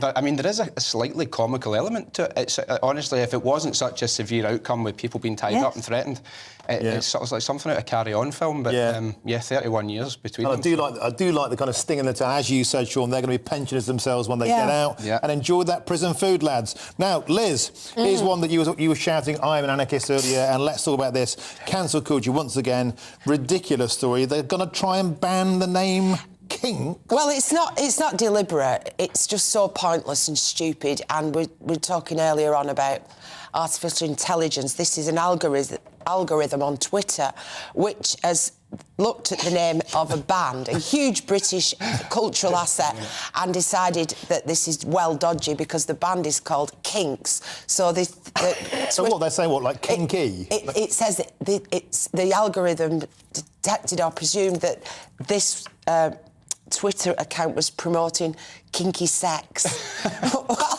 If only. Are they not not know the music? No, well, Ray Davies says all we're doing is trying to promote our music. Yeah, well, Ray Davies was the leader of the Kinks, wasn't he? Yeah. And they do say that they did give the band the name The Kinks in the early 60s to try and be a bit edgy and provocative. Yeah. But I just thought, where's it going? Because if you think of some of their songs, All Day and All the Night, I Want to Be With You, it's not enough to be with you in the daytime, I want to be with you all night as well. Oh, you can't say that. Anyway, then I started to think about... All day and all of the night. And then they also did that song Lola about trans. A very progressive song about a trans person in a boring song. In the 60s. So they're hardly offenders. This is ridiculous. Well, who's Who else next? will get the job? Right, well, on Twitter, look out for the disappearance of Sex Pistols, Buzzcocks, Stranglers, Slits, Ruts... and I'm going as far as to say... bands, of course. Throbbing Gristle. Yeah, I remember them. Oh, that's a new one. And Dead Kennedys, Tasteless. But there's some I just won't say. I did say one outside, and you and the doorman just went, are you kidding? You used to say that on Radio 1. I gasped, so that's one that's probably fair not to people next, I think. Yeah, what happens now then to Kinky Boots? Are we not allowed to talk about them either then? Oh, we don't know about that. So Sean, as the youngest person on this, if I may gauge small margin between your age, Angela and I. Then what do you make he's of so generous. all this nonsense? Because, I mean, I'm just like, oh, my God, get a life. But, I mean, do people actually believe this nonsense? Well, I mean, to immediately debunk this one is cancel culture. This is Twitter, and it's run by Elon Musk, who is completely against it. So I think this has just been a bit of an oversight in terms of technical glitch. It's ridiculous and it's comical, and it's given us a good laugh. But I think we were talking a couple of weeks ago about Stanford University that have come out with an extraordinary list of things. You're not allowed to talk about all sorts of things. Oh, yeah, you should replace... Yes. You can't talk about flogging a dead horse anymore because that will upset people. Yeah. Blacklist. Blacklist, you can't have that. I saw people all across the board and across the social-political spectrum who completely railed against that. So I think it's just people trying to be a wee bit provocative, maybe get their name in the news. It's just silly. I think I said the other week we could be very analytical about it, we could discuss it and look at the pros and cons, or we could just take what I think and say, shut up, mate. Let it go. There was an article yesterday in one of the papers written by a woman who's a yoga teacher, and she was beating herself up, and she's saying, I don't know if I can teach yoga anymore because, you know, I'm white and British and it's cultural appropriation and I feel guilty about teaching yoga. And that went in my folder. FFS. Some of the positions, yes, absolutely. Can we, as we've got you guys here, we've got a few more minutes left. Can we go back to some of the topics in our People's Poll? Yes. I'm interested, Sean, let's come to you because ULEZ is something that's caused a huge amount of outrage amongst the working class people who having to pay £12.5 to use their cars per day, especially like white van men and women. As someone from the political left of the spectrum, do you defend this sort of taxation dressed as salvation, or do you understand it really is hammering people? We should stop this intrusion, this highway robbery. Yeah, it's difficult. My sympathies always lie with the people. And with people that are having to pay it, and that are this sort of tax or charge is becoming incumbent upon them. I sympathise. It's a bit of an unenviable position to be in because you have to be seen to be doing something to tackle climate change or to... Not even climate change, but the climate in which we operate. You know, Glasgow, for example, had some of the worst sort of general pollution up in the city centre through buses and cars that were maybe past... They've seen better days. So, yeah, I think in terms of local authorities and the government, they have to be doing something. But I completely sympathise with people who will then have to pay. And it is always the people at the lower end of the earning spectrum. The people who can't afford those modern cars. Liz, quickly, ULEZ, should we scrap it? We should scrap it. I know somebody who lives in South London, and every time she wants to get a car off her drive to go to the shops or work or visit, how much she has to pay £12 for, so she's having to buy a different car. It also has an impact on the important British motor manufacturing industry, yes, it does. Because they are totally confused. We were told to buy diesel cars. Yeah. Then in London, to bring in a diesel car, there was a 50% premium on parking. There was the pollution charge. Then we were told to get electric cars, and then people haven't got enough charging points. And now the factories are all built up to build electric cars, and nobody's buying them. They're buying petrol cars. And nobody has thought long term. No. What's going to happen to the national grid when in, 2025, is it, or 2030, we've all got to have electric cars? I hope it's not 2025, that's only 18 It's very months. soon. Sorry, not 20... Yes, but it's about 10 years off. Good. If the national grid actually collapses, this, we will just have blackouts. And I read an article yesterday which said we're going to need something like 27 new power stations to supply the national grid when we are all... They'll never build them because they just haven't got the vision. It takes 20 years to build them, and we're talking about in 12 years' time. We have to wrap up at that. Liz Kershaw, Sean McDonald, thank you very much. And didn't we have a balanced range of opinions there? We had people having their say. I think that's the great thing about GB News. You would never be allowed to say that sort of thing on alternative broadcasters. That's just my 2p's worth. Let's move on. And the UK Border Force is the latest... Oh, this will produce a lot of comment, I think. Is the latest public body to take industrial action over pay and conditions, with around 1,000 officials going on strike this weekend. British tourists returning home face serious delays. Some people may say, well, will they even see the difference? We didn't last time when our amazing armed forces people stepped in. Well, joining us now, South East England reporter Ray Addison has more on why they're walking out and the potential consequences for holidaymakers. Families enjoying a much-needed holiday this half-term are being warned to expect delays on their return as Border Force staff begin 4 days of strike action. What do we want?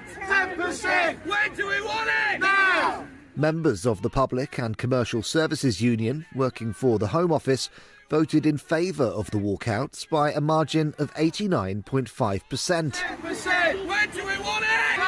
Now, PCS General Secretary Mark Sawatka is accusing the government of taking advantage of his members by offering just a 2% pay rise while they're struggling with the rising cost of living.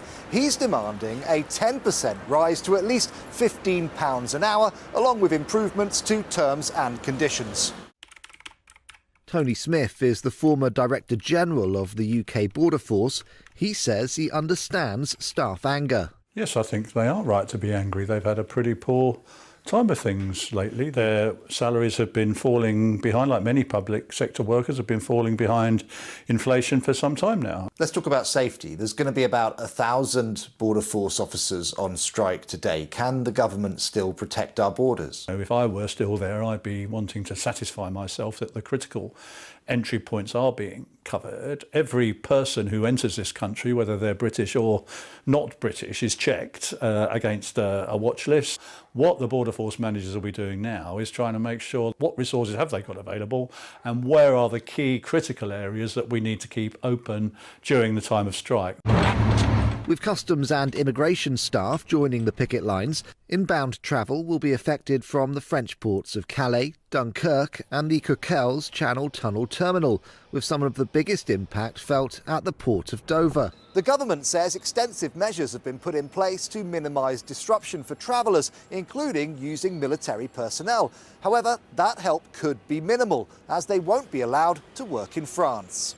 Rob Staines is a travel expert. He says check before you travel. Speak to your ferry operator, your rail firm, find out exactly what time you should be getting there. Make sure you've got given yourself enough time. Make sure you have enough snacks, enough sustenance. Sign up for those travel alerts as well, just in case there's any last-minute changes. And please be kind and patient to the people who are working at the borders, trying to get people's checked and through as quickly and as safely as possible. The government says it's working with France to support the flow of passengers and goods. However, anyone due to travel into any UK port should be prepared to face longer than usual wait times. Meanwhile, the PCS says targeted strikes like this will continue until their demands are met. Ray Addison, GB News. Well, plenty more to come, including all the latest on Rishi Sunak's visit to Northern Ireland. But we've got lots of you coming in with your views. We've been talking about ULEZ, and Jerry says, in my view, there's nothing climate-friendly about the ULEZ policy. I think it's entirely a fundraising scheme. Yeah, it's really got people going. But on a lighter note, James on the narrow boat there, Sarah says, with all the unpleasantness happening in the world right now, we could all take a leaf out of James's book and resort to living stress-free on a boat. I absolutely loved it. Yeah, and we've got wood burners, free wood, keeping the gas boiler off, what's not to like. Oh, and so many others coming up. But lots more coming up after the break, so make sure you stay with us. We are enjoying our company today. Oh, yeah.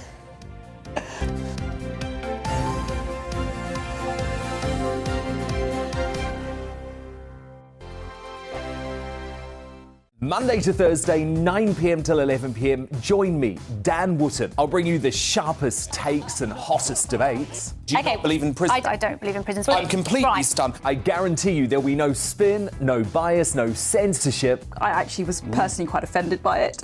And no reason to go to bed. So I guess they've always been quite woke. That's Dan Wootton tonight on TV, radio and online. Monday to Thursday from 9 p.m. till 11 p.m. on GB News. The People's Channel, Britain's news channel.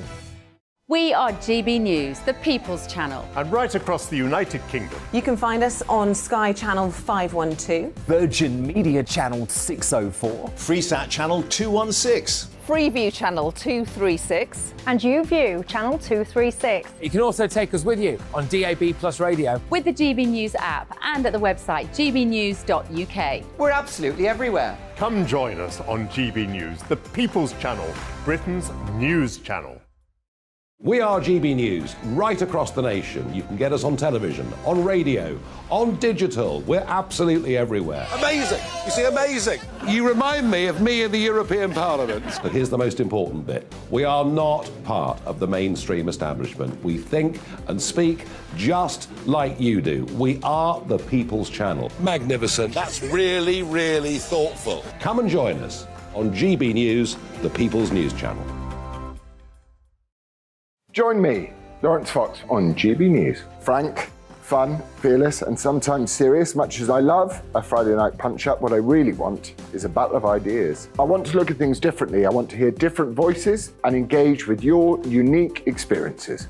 Every Friday at 7 p.m. on GB News.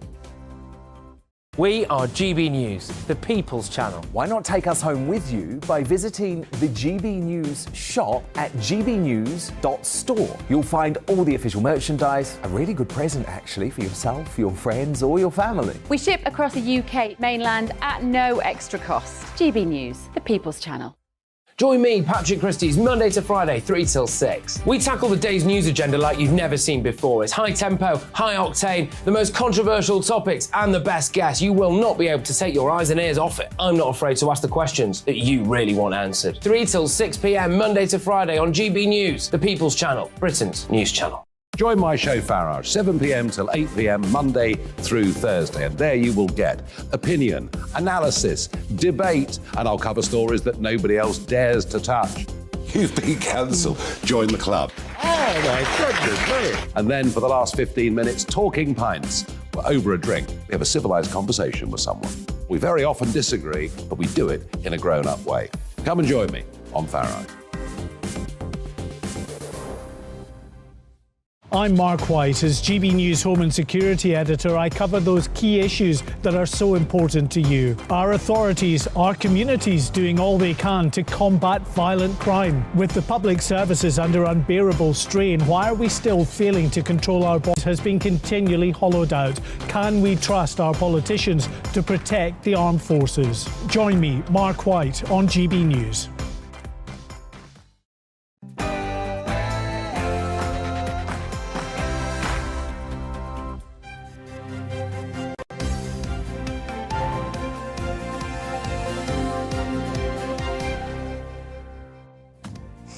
Could a deal on the Northern Ireland Protocol be agreed within days? Good morning, it's 9 o'clock. I'm so glad you're with us today on Friday the 17th of February because this is Breakfast on GB News with Angela Rippon and Martin Daubney. And here are top stories this morning. The Prime Minister will hold talks with Stormont leaders later today as speculation grows a deal on the Northern Ireland Protocol could be reached. Reports suggest Rishi Sunak could announce it in Parliament as early as next Tuesday. The Home Secretary is demanding an explanation from police as to why aspects of Nicola Bulley's private life were disclosed at a press conference as the search for the missing mother of two enters its third week. And as ever, we'll have our GB News People's Poll. Lots to talk about this morning. It's really got you going. Does the country think that the government should cut taxes? Kells breeze, they do. Do people at home support London Mayor City Car's ultra-low emission zone expansion charge you £12.50 a day? It's on the whole, no. Very, very badly. We'll have the results for you later on. And as ever, you can join in any of our discussions, which you have been doing all morning, by emailing us to gbviews@gbnews.uk. But our top story this morning, Rishi Sunak.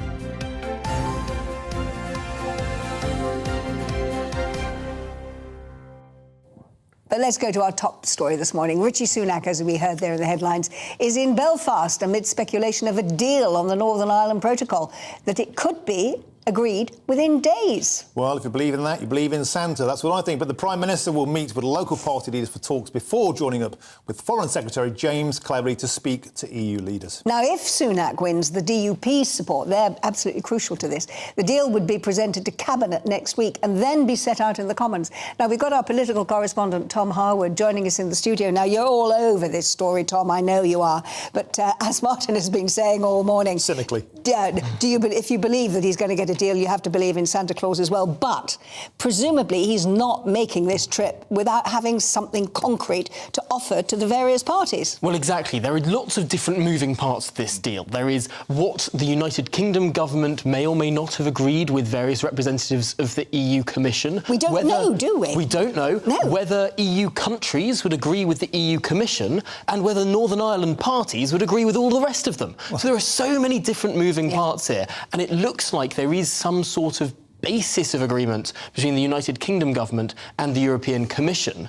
Then the question is, will that pass the European Council of Ministers, the heads of government of every 27 EU member state? And crucially, can the UK government get it past the noses of the DUP, who caused this in the first place, withdrawing from power sharing over a year ago now, because this protocol had irreparably changed the status of Northern Ireland within the United Kingdom, so say the DUP. They brought out 7 tests for what needs to change in June of 2021. And what Rishi Sunak will be doing today, sitting down with not just the DUP, but other parties in Northern Ireland as well, is trying to say that what the shape of the deal is something that meets those 7 tests. And crucially, we don't know what the shape of the deal is because none of it has been leaked so far, has it? We don't. So we're speculating. There's been some fantastic reporting, though, by Bloomberg and The Times in the last month or so. And I've sat at many a press briefing with the Prime Minister's official spokesman where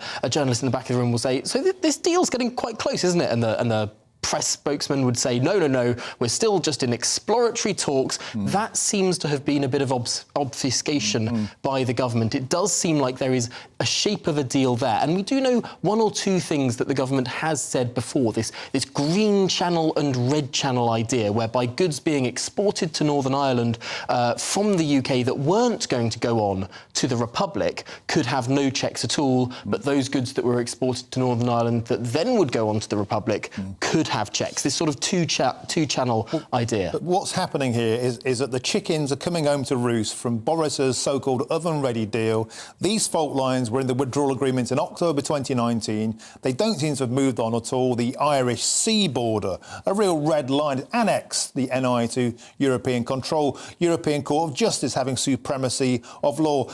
Can they possibly eradicate those things that certainly will keep the DUP away from agreeing to any sort of deal? I mean, they are real red lines for them, aren't they? Yes, one of the big red lines that is within the DUP's 7 tests is no checks on goods coming from the UK, or rather from GB to NI, or NI to GB. Within the United Kingdom, no checks for those goods doing that journey. Now, if the rumours of this green channel are true, that requirement may well be satisfied. Of course, there have always been some checks, SPS checks as they're known, on livestock and other things because of the worries of various diseases. So that may well still be the case. It was, after all, the case before the referendum, before Brexit. But particularly when it comes to goods exported between NI and GB, if those checks go, that would be a rather large political achievement for the Prime Minister. And I must say, it's not just this Prime Minister. Obviously, the Northern Ireland Office, the Foreign Office, has been working on this for some time. Liz Truss, when she was Foreign Secretary, was having these talks with Maros Sefcovic, the negotiator for the EU too. And, of course, our viewers in Northern Ireland will know that they do need some sort of settlement, because while this infighting is going on between the various Northern Ireland parties, they have no government in Northern Ireland, and things like education the health service, all sorts of public services are just not being attended to. They've been without a government for more than a year now, and it really is the argument of the British government to the Americans and to the Europeans that the fact that unionists do not believe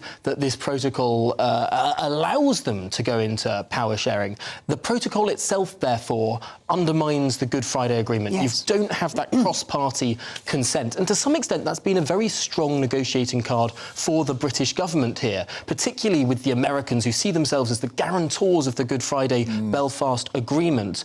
If it looks like the Good Friday Agreement is actually being undermined by the EU, by the protocol, then clearly something has to change. And I think that has changed the discussions in recent months. OK, Tom, there's one final thing here I want to talk to you about, and that is the Tory popularity flatlining. They're on 21% versus 48% for Labour. If Rishi pulled a rabbit out of the hat in Northern Ireland, could this be the boost that he so desperately needs? I think it's unlikely, just because whenever we talk about the Northern Ireland Protocol, most people aren't going to go through what the hell a red lane or a green lane means. All of these different complicated things about ECJs, and it's not particularly a big issue of course, it's a massive issue that affects the people of Northern Ireland, affects the integrity of the UK, but as an electoral issue, and perhaps this is why Boris Johnson agreed to it back in 2019, it doesn't really cut the mustard with winning over votes in GB. What Rishi Sunak will be wanting to do is talk more about his 5 priorities he set out at the start of the year on debt, on waiting lists, on small boats and on economic growth. Yeah, I mean, it's interesting because this comes off the back of the GB News People's Poll. And what that demonstrated was that in terms of support in the country, the Conservatives have flatlined, basically. In fact, why don't we go through some of those results now on screen? Yeah. So the results are in, and Labour are still ahead of the Conservatives. As I just said, if there's to be a general election tomorrow. 48% of voters would now vote Labour in the next general election, with just 21% now backing the Conservative Party. Yeah, and we've been talking about this all morning. It's really got you going out there. 46% of you oppose plans to extend the ultra-low emissions zone in London City. Carnes Baby, £12.50 a day to drive a car. With nearly a quarter support it. It's also important to say that 31% of voters preferred not to answer. Probably they're afraid of being called climate change deniers. And 78% of the voters are in support of verifying the age for accessing porn to 17%, who neither agree nor disagree. Yeah, and our poll also shows nearly a third of voters want the government to reduce the tax burden. 14% think it's just about right, while another 16% would like taxes to be increased even further. Let's cut back to you, Tom, to pick up on some of that. ULEZ, it's certainly become a real battleground in London. It's important to stress, we keep saying all morning, it's not just a London issue. No. This is now in Birmingham, Manchester, Sheffield, Oxford, sure to expand elsewhere because it's a great moneymaker. Is this a battle that Rishi should fight, or can he, because of his ties to net zero target? I think it's a really interesting point, and particularly one for those outer London seats, which tend to be those Tory-held seats. The inner London seats, of course, have already got this ultra-low emission zone. That's been in place for quite some years. But crucially, why this is an electorally important issue and will be going into the mayoral elections, which actually are not that far away. Yeah. Those outer London seats will be really the campaign. I have no doubt will have a big effect on that outer ring. But the question is, will that be enough to switch the debate in total? And do enough people live in central London and are already affected by this, that this sort of conversation doesn't actually affect them? Can I quickly ask you, do the Tory boroughs, those outer boroughs, actually have the constitutional power to refuse to install cameras, as they're saying? Or is it just posturing and puffing up their chest to look tough to get votes? There will be a lot of battles about this. No doubt there may be some court cases, because there is clearly a disagreement there. The mayor believes he has the authority, but as the mayor said with, for example, bike lanes or pedestrianisation, sometimes the boroughs do fight back. And so it is, to me at least, unclear who has the real authority in this issue. Of course, the boroughs are still incredibly powerful, although, after all, the mayor does have a directly elected mandate, which does complicate matters. Do you think that the Chancellor, Jeremy Hunt, will be looking at the results that we got in terms of whether or not he should be reducing tax? Because the majority of the people that we spoke to believe that he should. Yeah, the trouble with Jeremy Hunt is he has sort of predicated his entire chancellorship upon this idea that he's going to be very, very dull, very, very boring and try and steady things out. I don't think we should expect anything radical at all in the budget. It's going to be steady as she goes, mainly to try and placate international markets. One thing that I might well look out for, though, is a very specific and targeted tax cut, one that probably won't affect anyone in this room, but one that will potentially affect business investment. The super deduction brought in by Rishi Sunak is set to expire in April, and that allows companies to claim back tax if they invest in this country. Now, of course, corporation tax is going up at the same time. This might help offset that, drive investment in the UK. I would be very surprised if something didn't happen in terms of extending that super deduction. But they do live next door to each other, 10 and 11, don't they? So presumably they do chat about this, hopefully. OK, Tom, well, thanks for your input, and you're back with us 9:30 for the briefing, so please stick around for that. Come back 9:30 for more of Tom. Well, it's been 3 weeks since the disappearance of Nicola Bulley, and Home Secretary Suella Braverman is now demanding that the police explain the concerning decision, as she puts it, to reveal intimate details about Nicola's private life. Yeah, again, this has really kind of upset people across the GB News platform this morning. Lancashire Police have referred themselves now to the Independent Office for Police Conduct over contact they had with the mother of two prior to her disappearance. Well, our GB News North West reporter Sophie Reaper is now live for us in St Michael's on Wire. Sophie, what's the latest from where you are? You gave us a very, very good breakdown of what has actually happened since Nicola went missing. But I know you've been talking to people in the local area, the people who know Nicola. What do they feel about what is happening? Good morning to you both. Well, the people who know Nicola, as we saw yesterday when they released that statement, feel that this whole thing has become more about Nicola's private life than actually trying to find the mother of two. You mentioned that in the last hour I gave a run-through of exactly what we know, and I'll do that again now for any viewers who may have just... From that morning, Friday the 27th of January, what we do know is that Nicola got up and she loaded her car. We know that because we've seen images from her Ring doorbell. We know that she then took her two children to school at the local primary school. Then at 9:01, we know that she signed into a Teams call, although her camera did remain off.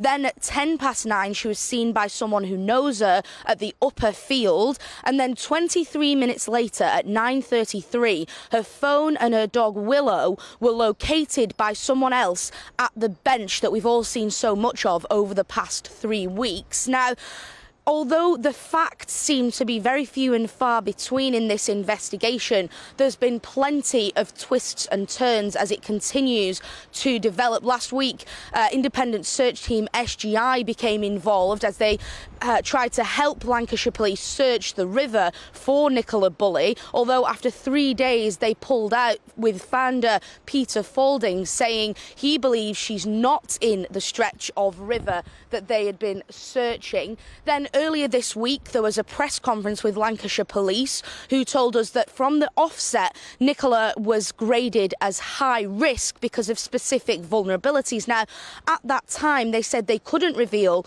what those vulnerabilities were because they were private to the family. But then that evening, they made a 180 on that decision and revealed to the public that, in fact, those vulnerabilities were that in the past, she'd had significant issues with alcohol. Now, that decision to reveal that information has been seen as very controversial and it's been widely criticised. Home Secretary Suella Braverman has come out and said that she'd like to know exactly why they chose to do that. And as you mentioned just there, the IOPC is now involved in investigating that decision. In fact, Lancashire Police actually self-referred themselves to the Independent Office for Police Conduct. Now, we're 3 weeks into this now, and people have started to ask online why people are so invested. And in this humble journalist's opinion, it's really just because there's so much mystery. We're 3 weeks on, 21 days, and we still don't know what's happened to Nicola Bulley. We barely have any more information than we did right on that first day.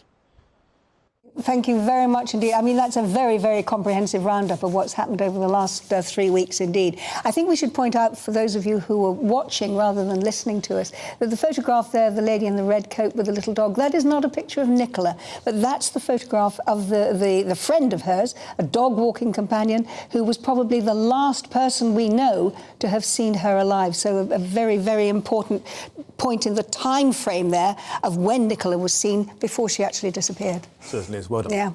OK, so how often do you teach yourself new skills? For fun in your spare time or only when you have to? Well, after the break, we'll be finding out just what former rugby star Phil Vickery does now. Please stay with us.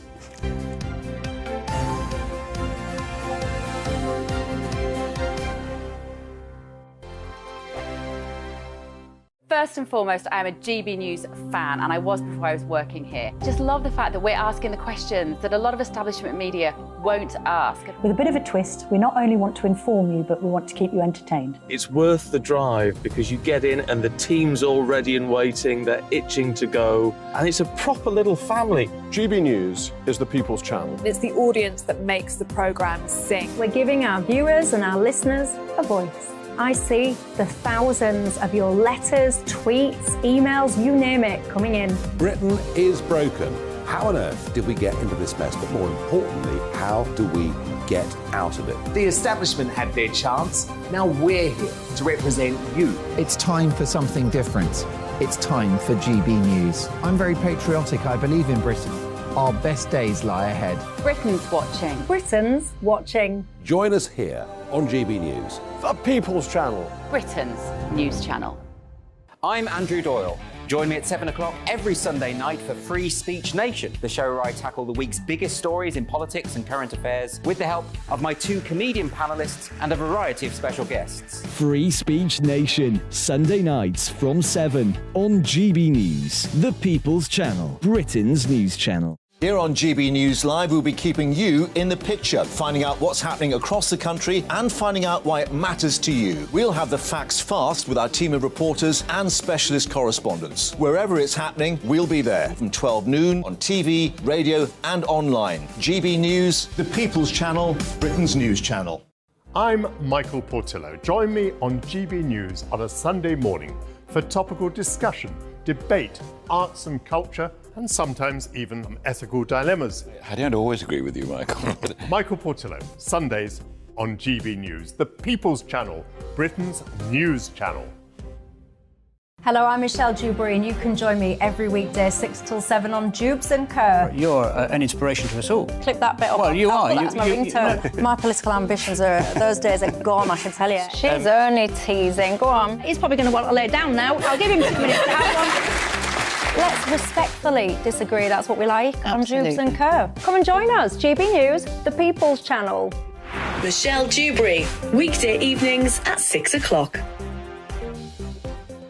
I'm Simon Evans. Join me on GB News for Headliners at 11 p.m. What's the scoop? I'll be joined by 2 of the country's top comedians. That's right. As we take a look at tomorrow's newspapers tonight. We're going to get into trouble. If it's a big story, we'll be covering it. Spill some tea on him. There we go. But we'll also have some fun. I wouldn't stick up a bank. My father didn't love me. So anyway. Headliners every night from 11 on GB News, the People's Channel, Britain's news channel. Join me, Nana Akue, Saturday and Sunday afternoons on GB News. Expect fiery debate and passionate discussion as me and my panel tackle some of the biggest topics hitting the headlines. It's a place for everyone's opinion. No one gets cancelled, but no one gets an easy ride. Oh, she's on it today! Be ready for conversations that are fierce, frank, and of course, fun. Every Saturday and Sunday afternoon from 4 p.m. on GB News, the People's Channel.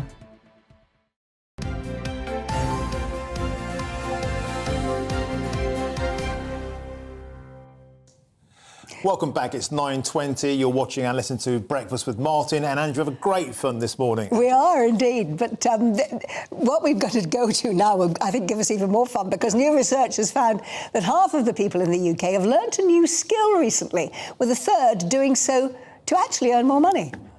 Well, after turning his hand to cooking and even setting up a business after he retired as England World Cup rugby captain, the legend Phil Vickery knows how important it is to continue to learn new skills. And we're joined by him now. Good morning to you, Phil. Now, first of all, I can see on your T-shirt, Raging Bull. That, of course, was your nickname. So you've turned your hand to cooking now.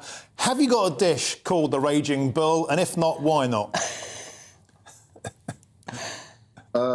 Well, listen, I'm very lucky that having a nickname as Raging Bull when you're playing is fantastic. But the only problem is you have to make sure you live up to it, because if you don't, you're in big trouble. But I was very fortunate to be able to have good people around me when I played, where I founded and started my Raging Bull, my business, which now we retail here in the UK, in the Middle East, in Australia. So I feel really honoured and blessed to be able to do that. But even since retiring, my restaurant over in Cheltenham, number 3, my playing jersey, and various businesses that I work for in the food world, and of course MasterChef, which I was down this week doing some judging at, which is always good fun. But I think there's a serious point here that I suppose for me, growing up, rugby was my vehicle. And for lots of people, they don't have a vehicle to be able to move on and do things. And listen, lots of things I'm not, but one thing I am is passionate. I was a passionate rugby player, and I'm passionate about my country, and the girls and boys that I meet on a weekly basis just inspire me. And I think being here today with 123 Reg and thinking about domains and websites, it's never been more important to get yourself sorted. And that back when I started was, oh goodness me, I could pull my hair out and what do I do? How do I operate it? But having this vehicle to be able to start businesses, because I talk to the most wonderful girls and boys who are making, baking, drawing, have knowledge to pass on. And I think people now are realising that their hobby and their passion can actually become their business and another revenue stream. And in reality, as the news will constantly tell you, how everything is so negative and things are really difficult out there, which 100% they are. But what a wonderful way to be able to take back some control in an affordable way and to monetize your expertise, whatever that may be. And I just think I grew up with people telling me that you can't do things. I was down the end of a farm lane, 1.5 miles long in North Cornwall, in a little village called Kilcampton, milking 100 cows twice a day, 6 days a week, which I absolutely loved. Rugby got in the way, and however many years later, 73 caps for England, England captain, a Rugby World Cup winner, a British and Irish Lion, Celebrity MasterChef winner, having started my own businesses. I just think now it's never been not easier, because starting your own business is hard, but for me, this particular area, domains, web, hosting, goodness me, I don't know. It just, I wish people would believe in themselves, because I was lucky is coming in that I was surrounded by Phil, your passion for cooking is coming through. I mean, you talk about rugby as being a vehicle. It wasn't just any old vehicle. It was Formula One. I mean, you just gave us that rundown there. Captaining England, World Cup winner. But you're talking now about the new vehicle in your life, which is cooking. Where does the passion for cooking come from? Well, I think for me, it was very much growing up. I was probably brought up more, or had a lot of time spent to me actually by my grandparents, and we were lucky on farm where we had our own little growing and vegetables and hands-on. And me as a farmer, as much as I love driving tractors, I was a herdsman. I love nurturing, I love growing, I love nature, I loved being outside, and I think that was ingrained in me. And I suppose, without getting too technical, because being a professional sports person, nutrition is a huge part of it. I wouldn't necessarily go down that route, but I'd really try and encourage people. The joy of cooking something and eating it, I still to this day, and even my kids growing up when they were young, getting people involved in cooking and making and baking and seeing people eat their own food. I just think there's something, and even going back to dreadful COVID and lockdown and all the things we thought we missed, cars, clothes, all these ridiculous things which actually, are important, don't really mean it. What did we miss? We missed conversation. We missed meeting up, friendships, eating, drinking, laughter, talking, bonding. And I think food for me does that better than anything at all. And that's me, really. I'm the raging bull. I'm the biggest old softy you'd ever wish to meet, really. You're the raging bull in the kitchen. Brings that all together. The kitchen raging bull. Oh, I love your passion. And we can send everybody off today to enjoy their breakfast now. Phil, thank you so much for joining us. That may be really hungry. A little bit Alan Poultry. Have you heard of a yummy mummy? That's a yummy scrummy. Sorry about that. That's it from us, but stay tuned because up next it's a briefing with Tom Hole. But of course, we're both back tomorrow and on Sunday. See you at 6. Bye now.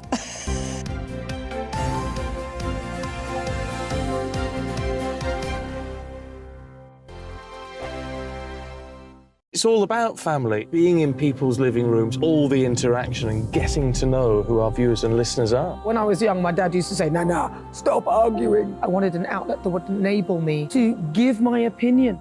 People are going through a really hard time right now, and I know that you don't feel like you're being listened to by the establishment. I came to GB News because it's the People's Channel, and I want the audience to have their say on the events of the day. We're dynamic. We do something different. Democracy shows that the wisdom of the nation is in its people. I get to travel to find out what the story is from a personal perspective. The British people aren't fools. We know when we're not being told the full story. We've got to work out how Britain moves forward from this. It's the best country in the world. The establishment had their chance. Now we're here to represent your views. Britain's watching. Britain's watching. Britain's watching. We're proud to be GB News. The People's Channel. Britain's news channel. Monday to Thursday on GB News, it's Bev Turner Today from 10 a.m. We're going to be here for you, our GB News family, to keep you up to date, but also make you smile. The guy went from puberty to adultery. And I can't wait to bring a few of my own opinions. I have no time for cultural totalitarianism. We'll engage in passionate, but always polite debate with your thoughts and opinions at the centre of it all. Only on GB News, the People's Channel, Britain's news channel. We are GB News, and we'd like to say thank you to each and every one of you for bringing us